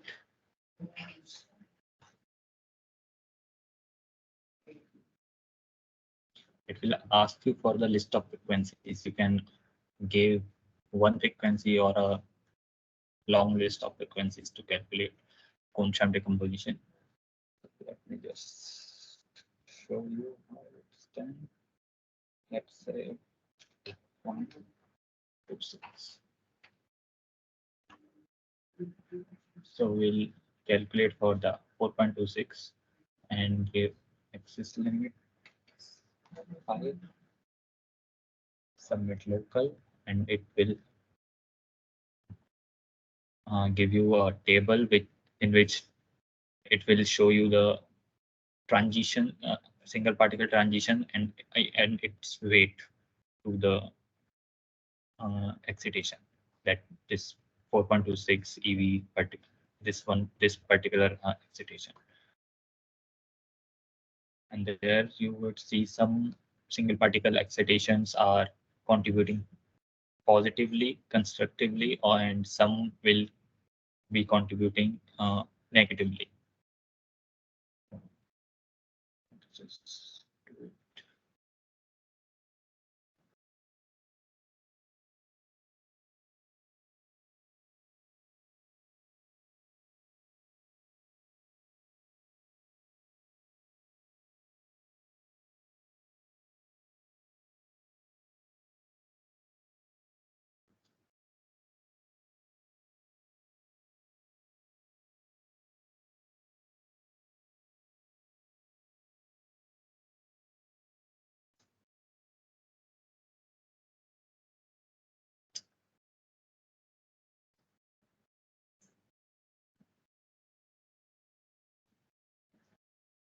Yeah.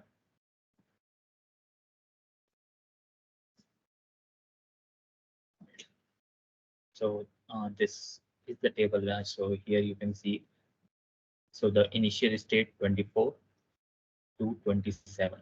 This is one transition that's is contributing a lot, like 141. It has a weight of 1.6 to this particular excitation peak. And there is a 26th state to 27th state transition, which has a 0.96 weight. And you can always plot the TCM. It just come and then I'll show you how a TCM looks like. Already, like in the introductory lecture, Varda sir already talked about the TCM, and I guess he explained how the TCM should look and what are its features, and you'll see it again. And if you have any question related to TCM or function decomposition, you can always ask.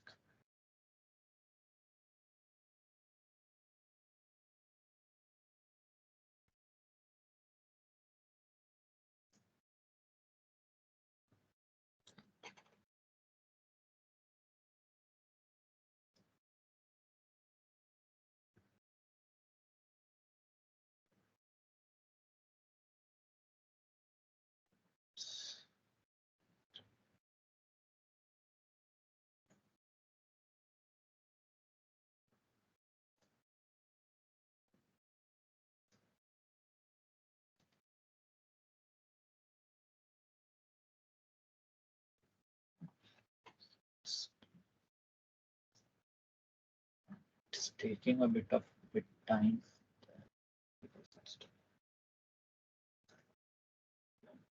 Yeah. So this is the TCM for the coumarin at the frequency 4.26 electron volts.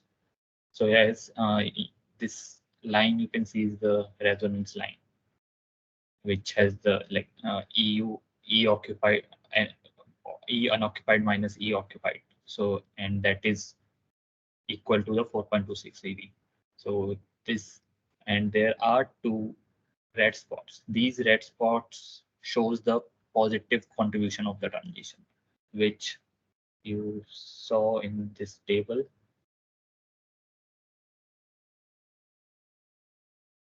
So yeah, so there are these two transitions which are contributing positively in this 4.26 electron volt excitation, and there you can see the two red spots, and there are like two majorly contributing but negatively contributing transitions.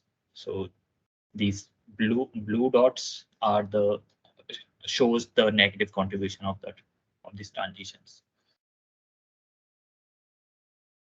So there are always mostly there are several single particle excitations in one single particle transitions in one excitation.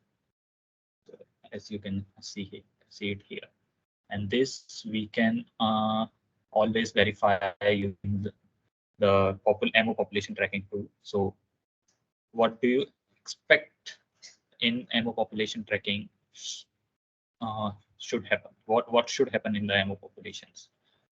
How the populations of molecular orbitals should change with time. So to check that, we will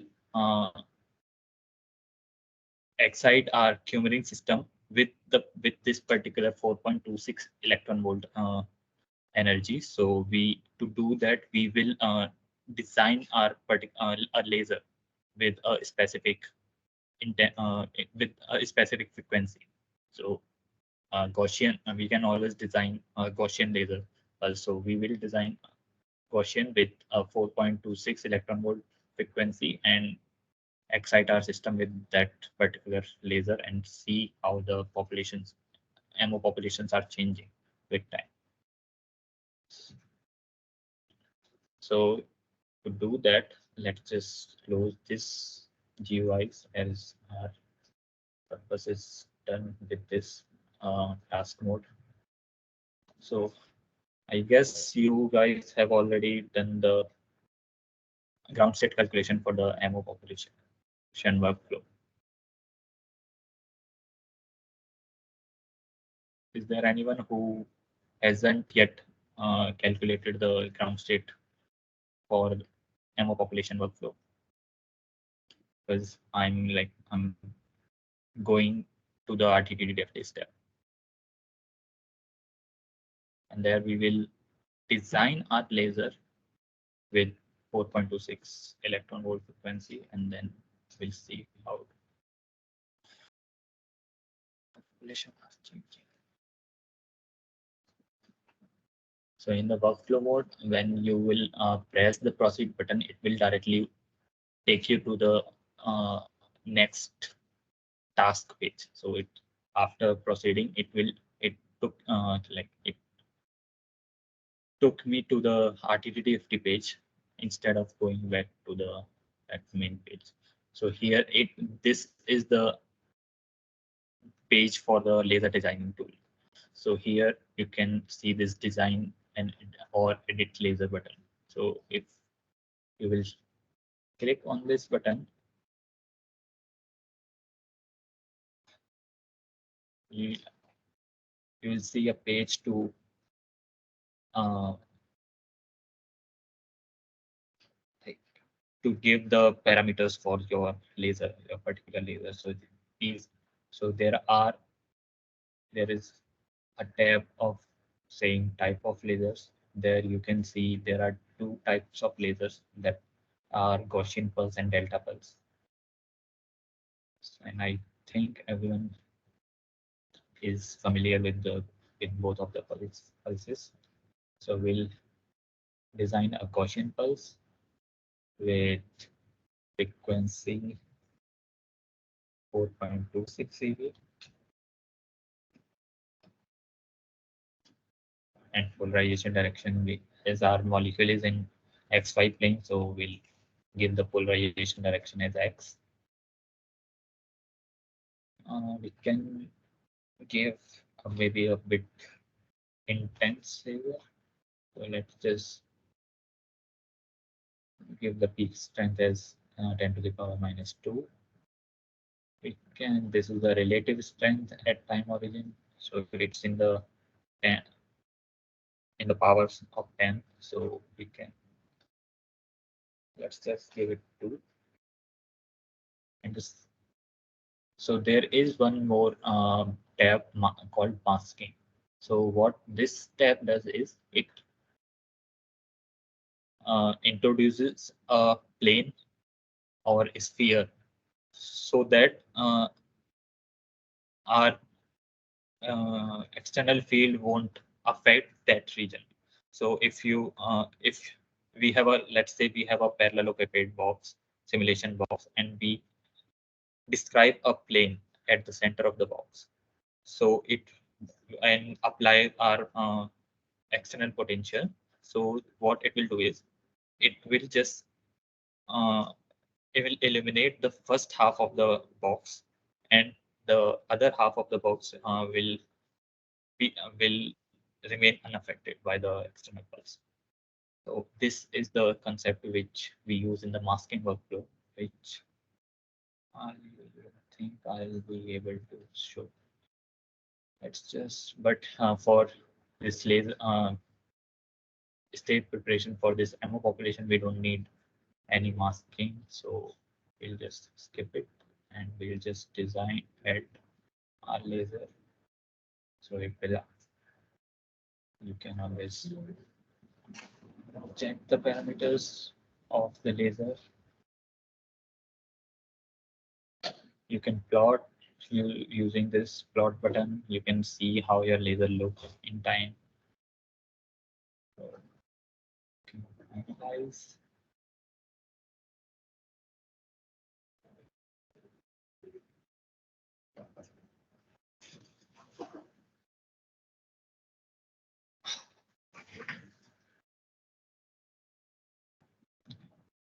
Here, the same simulation parameters as for the delta kick, like time steps in attoseconds, number of steps. So leave this time. Let's just do it for a shorter time. Let's just do it for 500 steps.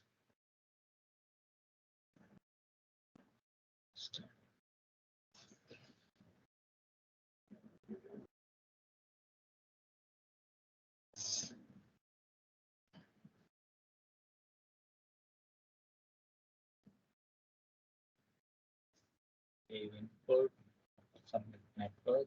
So these are the pulse laser details. You can always go through it.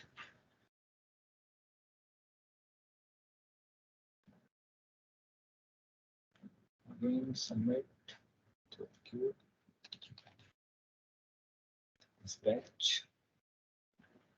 Generate JavaScript. Save the queue tab.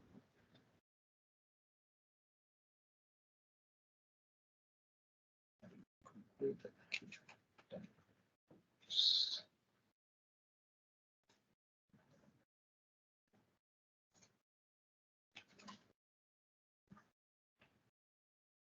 Save JavaScript. Run JavaScript.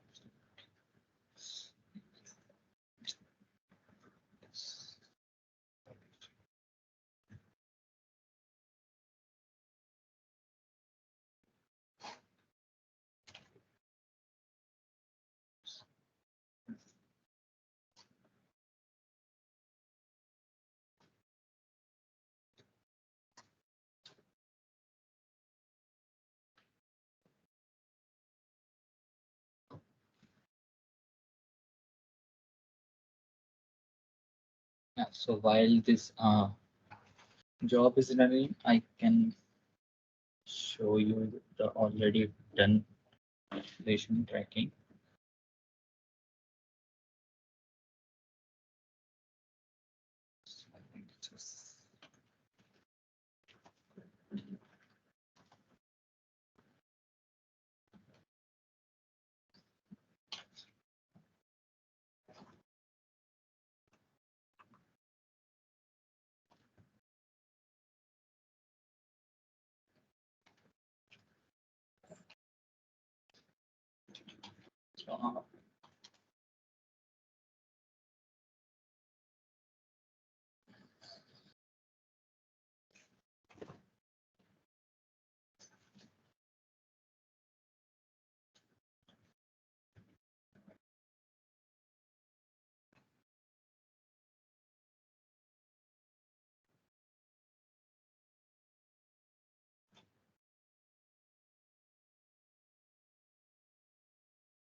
Everyone is with me, right? Is there anyone who is having any problem in running jobs or in anything?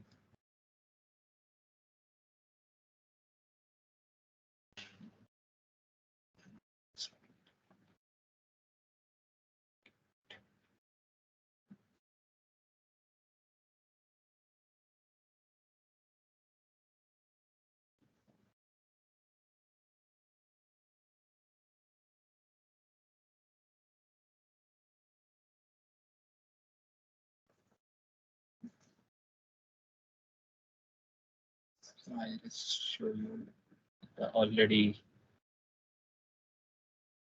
calculated amounts. Just open that. So, right.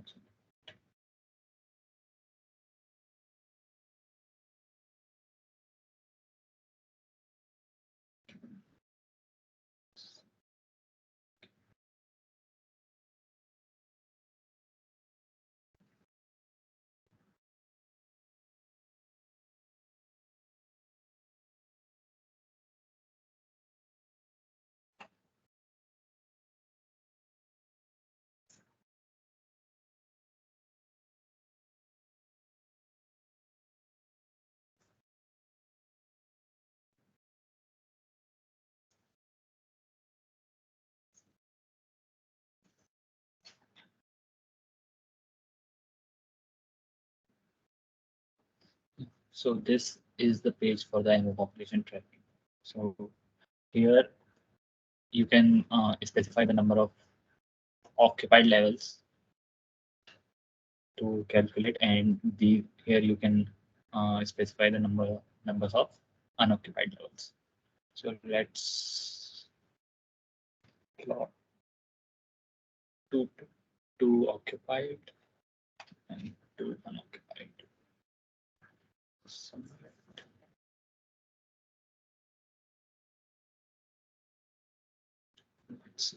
So if you remember the table which we got from the Conscientific musician, there you saw the transitions. Let me just show you again.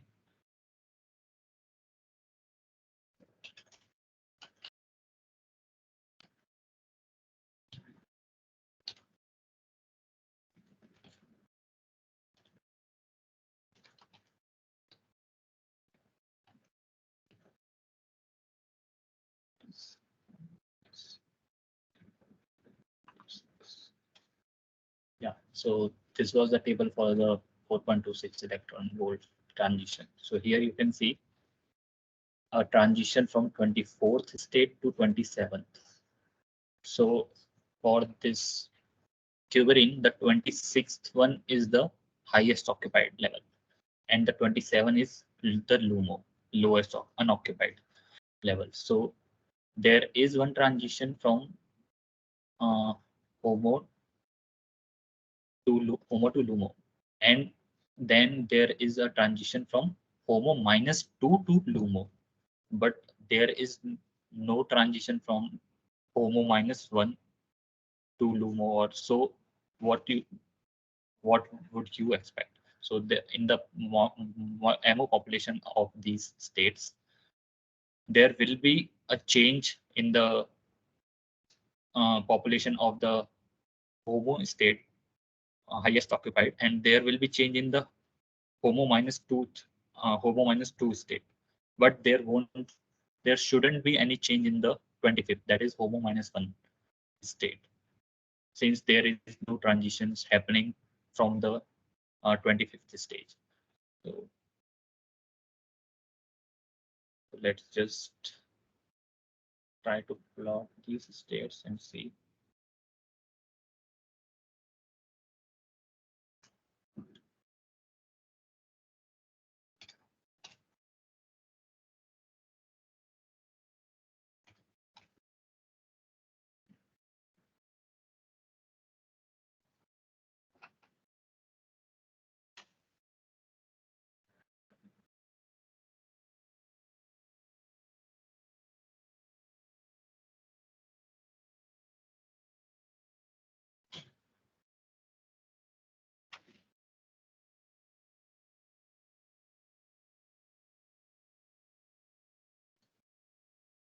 Yeah, see. So there, so initially there was like no change in the population of any state since, and then we applied our Gaussian pulse after some time. So as we excited our cumin molecule, so the populations of these different states starts changing.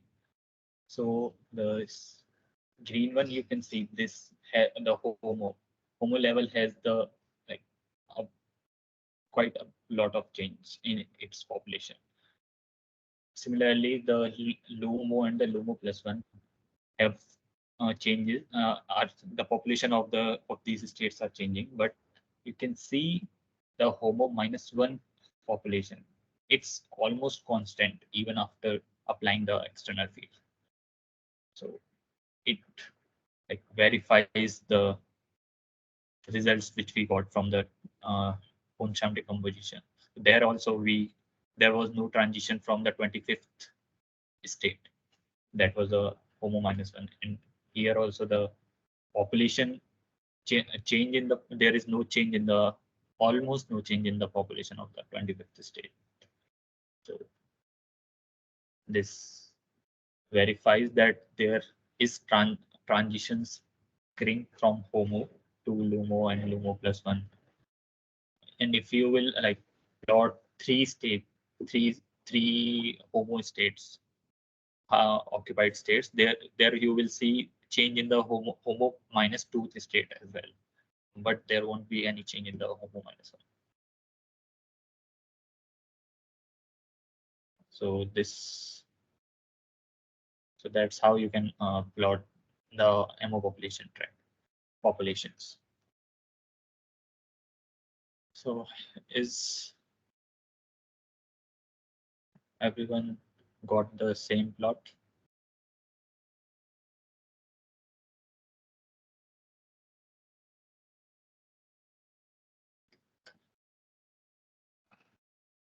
Is there any doubt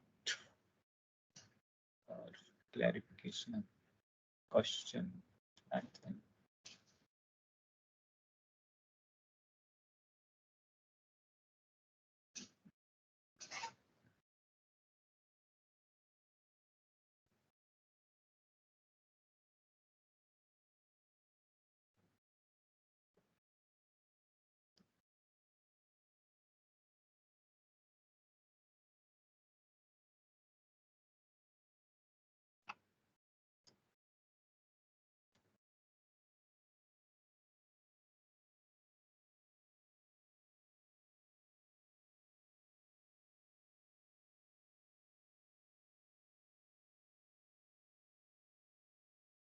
Everyone is trying to calculate, right? There's no point of hands-on if you are just seeing me doing all the things. And if you are trying to calculate all these things, I think you might have encountered some errors or something.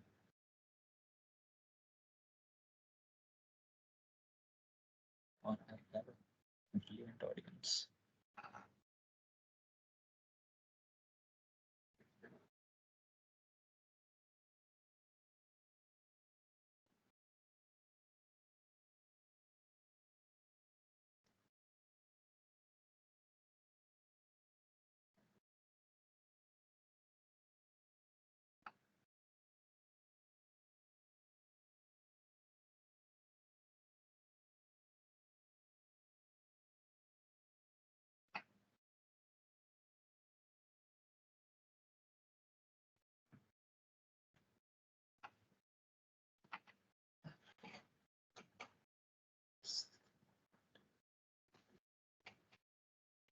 everyone got this MO population plots now?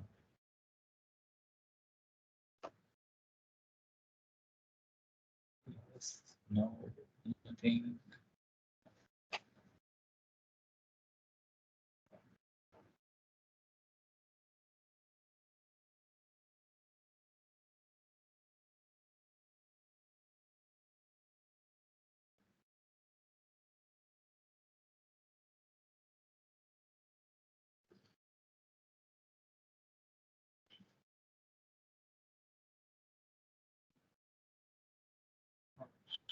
There are still people who are still calculating. Okay. Yeah, at least they are.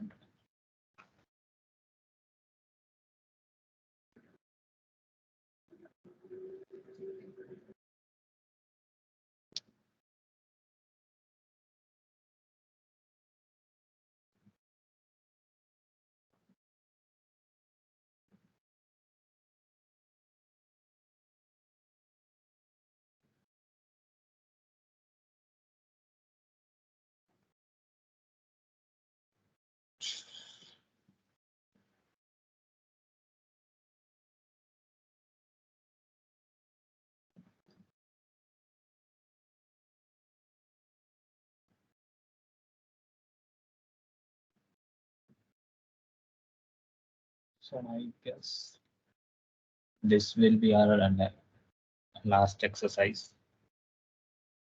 So if when everyone is done with the MO population plot, I guess we'll stop here.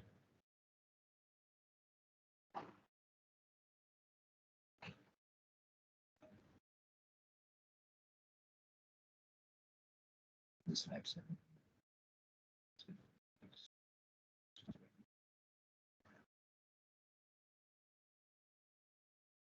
Romana Khanam. I can understand this LITESOPH is working a bit slow on the server. So what exactly on at what step do you want me to clarify? Hello. Yeah. Are you able to listen to me? Actually, Yeah. yeah, it's taking much time. So I have just submitted this for the generation of the workflow. Generation of the workflow. Oh, so you are starting I'm your I'm at calculation. I'm at the first step. Yes. Oh, okay. Can you So explain me a little good. bit how to do for the ground state? Yeah. So yes.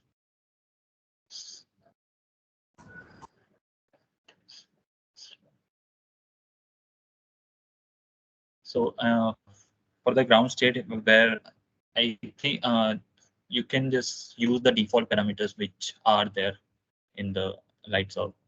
You can just mention some, let's say six extra states, and otherwise everything should work fine. The or every default parameter should work fine.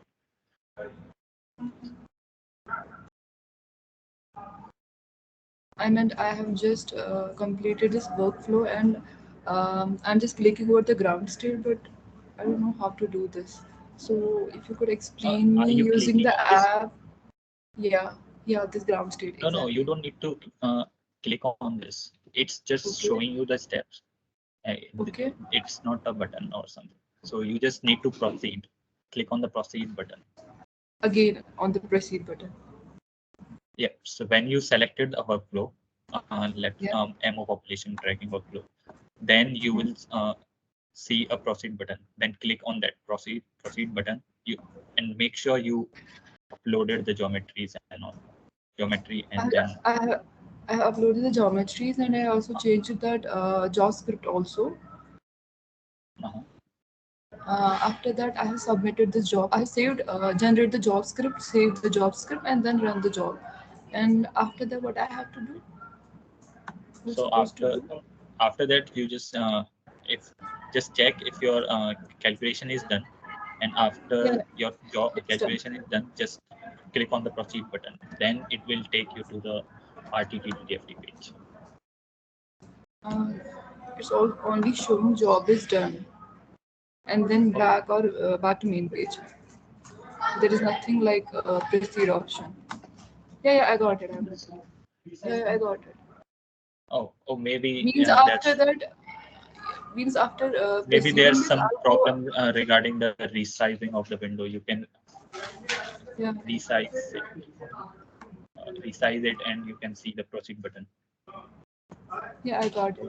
And it's a bit problem with the resolution. No, I think this LITESOPH is not working properly on my PC, so that might be the main reason that I'm lagging behind. This since there are a lot of people are So running, in the watching laser, the I have to change any parameter here in the delta kicking this laser strength or time step number steps. to do the ammo population. You should not do with the delta K.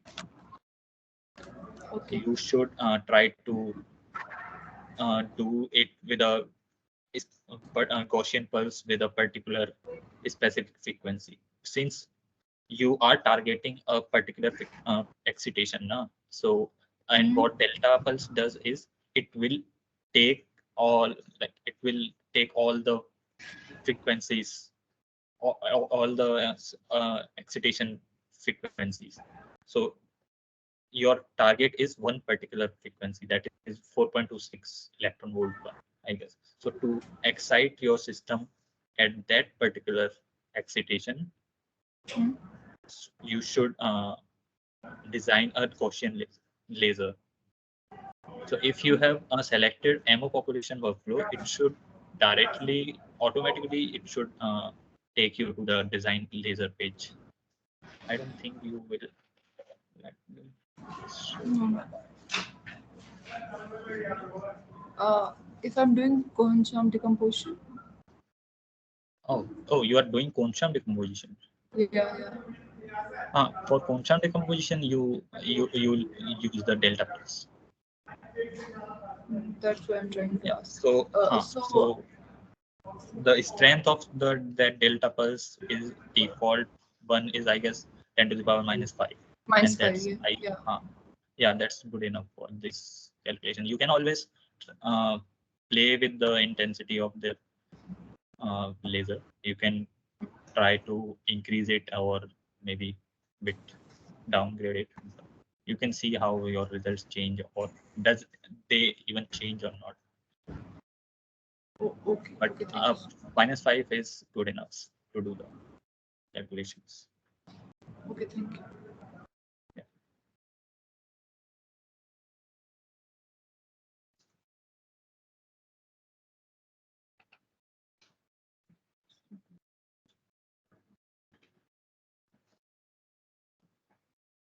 Does anyone else have some doubts? I'm glad at least one person asked something.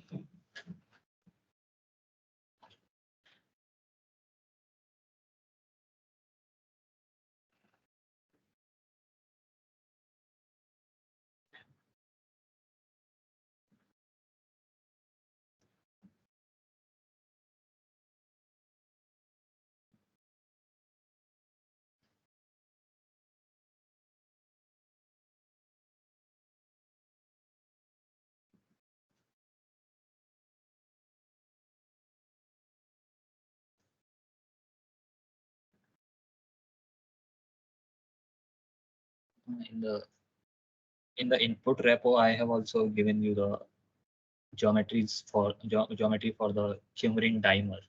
So there are two coumarin molecules separated by some distance. It's around 3.5 or 4 angstroms, and they are like uh, connected using weak van der Waals forces. So you can try to simulate that all these calculations for that coumarin dimer as well, and you can try out the masking feature by yourself, since masking will take a lot of times because we need to propagate our system for a longer time to do the masking. So I'll not show you here, but you can try and always ask. I guess you guys have our emails, or you can find our emails in our website. So you can anytime contact us.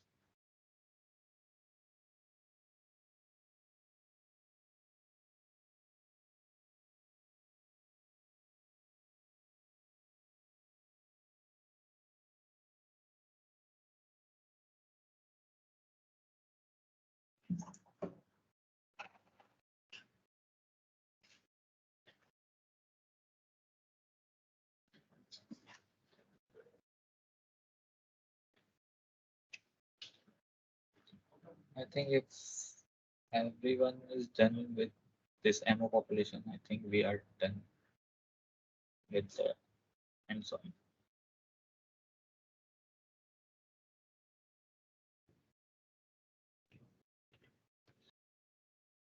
So thank you, Yogesh and team. Anybody? So let us start with our question answer session. So before that, we'll just put up this mailing list link. So I request all of you to please subscribe that mailing list which we have created for LITESOPH.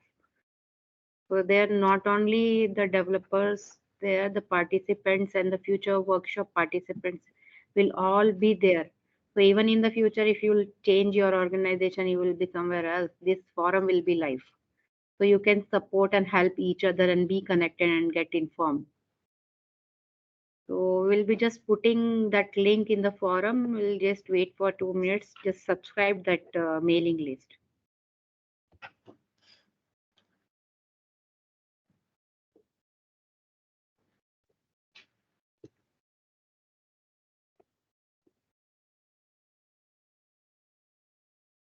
It will just take a minute to subscribe, but it will be very helpful for all of you for in the future. Connected with the same like-minded people doing work in the same area. So the developers, the team who are working in this area, the PIs of this project, everybody will be there in the forum.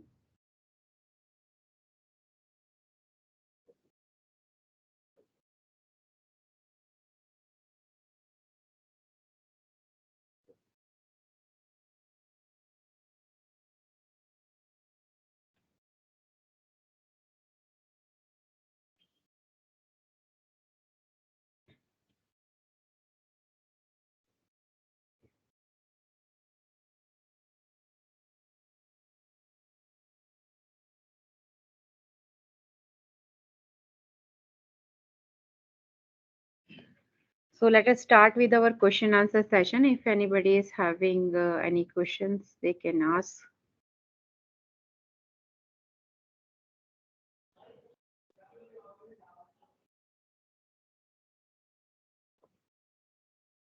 Any question?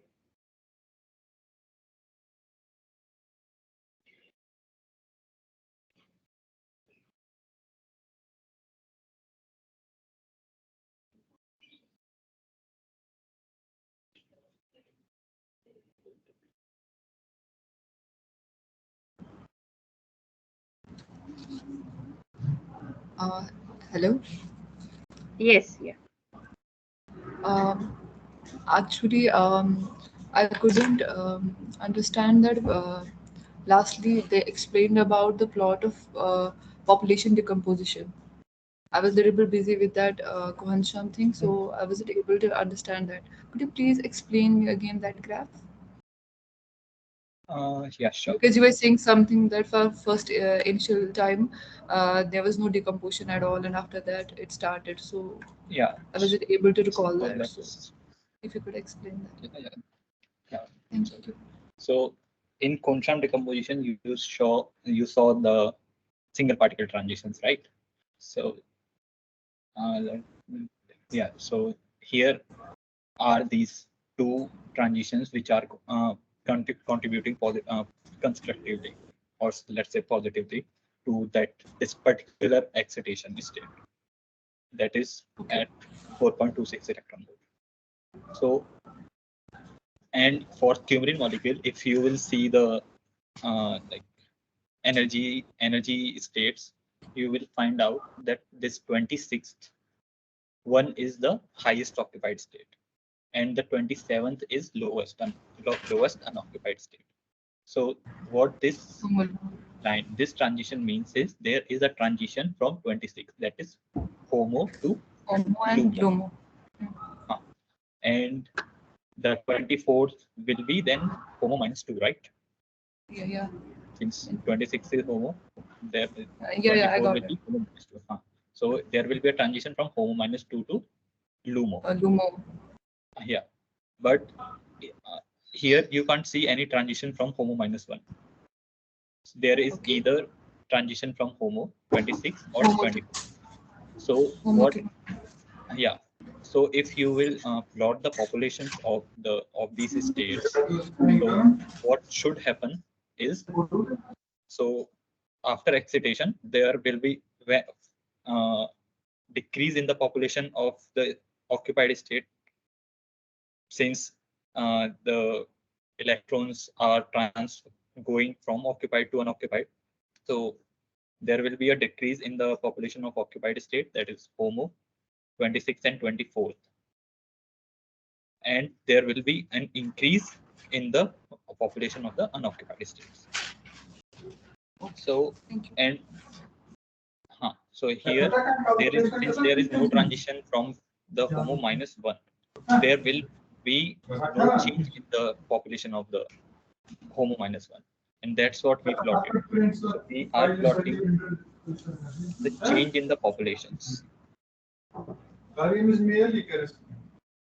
So you're giving here the number of states below the HOMO and above the LUMO.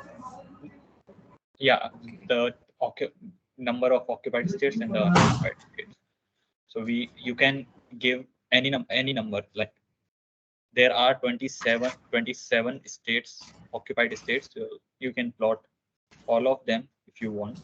I don't think, but that is any practical. Okay, that will be any practical use. So here I plotted 3 states. So here, as you can see, there is substantial changes in the decrease in the population of HOMO and HOMO minus 2. HOMO minus 1. Yeah, but sorry, there is 2, yeah. no change in No the change. HOMO HOMO minus 1. minus 1. Yeah. So that verifies our results which we got from the TCM.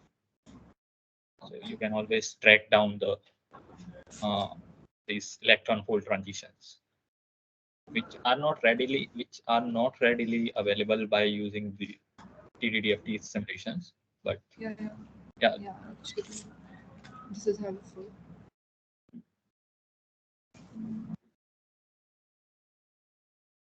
Any other questions?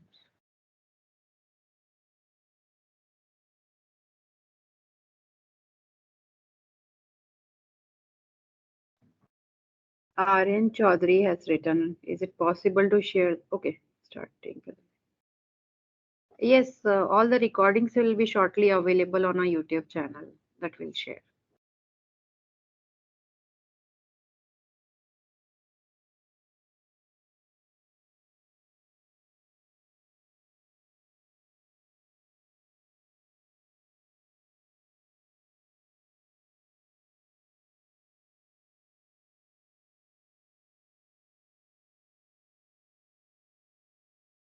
Any other questions?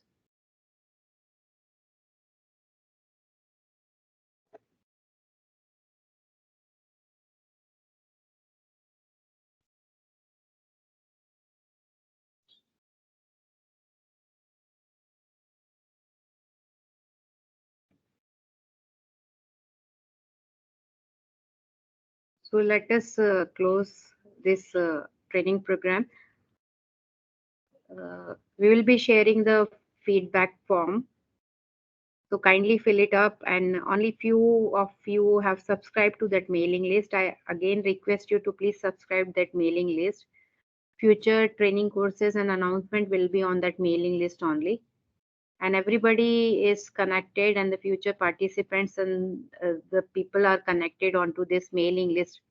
So you will not only get the help in the point of view, LITESOPH point of view, you will get the help in the materials and computational chemistry point of view also. So requesting you to again subscribe those who have not subscribed, including speakers also.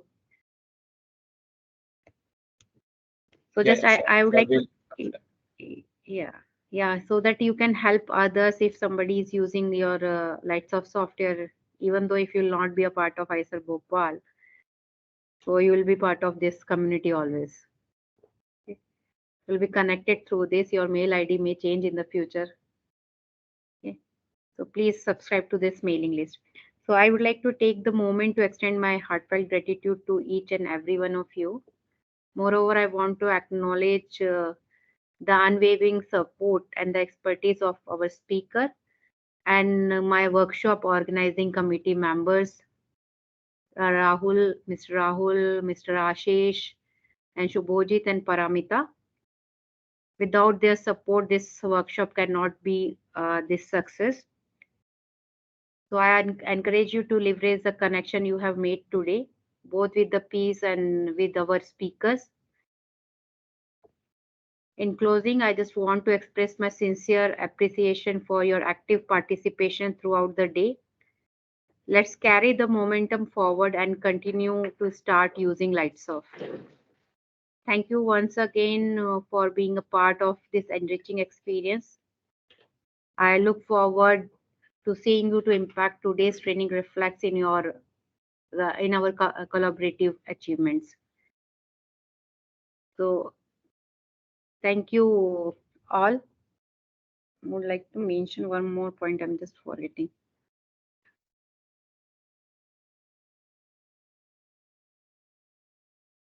I could see some of the participants who have not registered attending this workshop. So because you have attended the full workshop, you are you are eligible to get the participation certificate. So kindly share your details. Few of the member which we can notice are Shreya, Rashid, Rafiq, Arjun S, Adish Trivedi. So please share your email ID in the chat window. We'll share the link for registration and we'll send your participation certificates.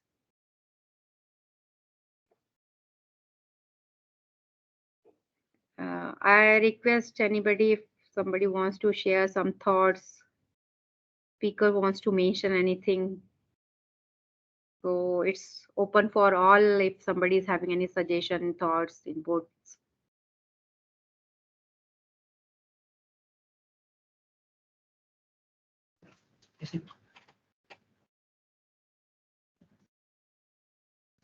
Hey everyone, if just a quick note, so if anyone has any suggestions or inputs, say for the software or in general, please communicate it through the feedback form. Plus, there is also a mechanism on the website through our GitHub where you can contribute, or we are always available for questions. Contact us. I think I'll drop the email ID if anyone wants to.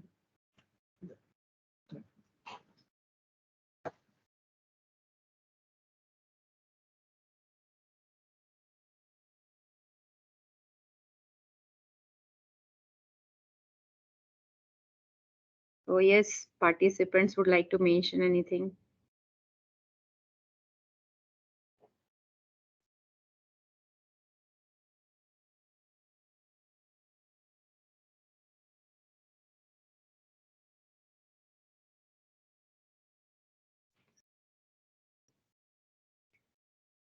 So thank you once again being a part of this workshop. We'll conduct many more such workshop in the coming future, and this software will be soon available on all NSM HPC systems. So you can make use of this software directly instead of installing on your local system and investing your time in the installation. So thank you very much, and Shreya, if somebody knows Shreya, please convey her to share her email ID, Shreya and Arjun. Shreya, Arjun and Adish Trivedi.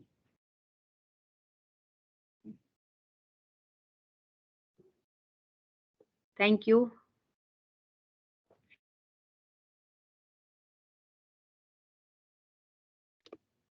Okay, thank you, ma'am.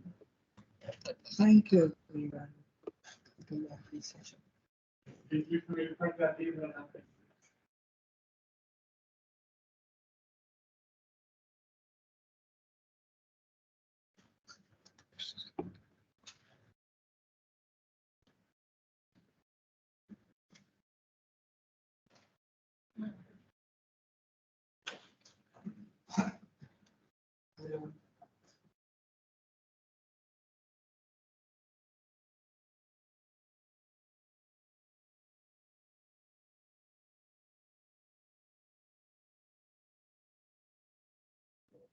And please don't forget to provide your feedback. We shared the link we have shared through email also.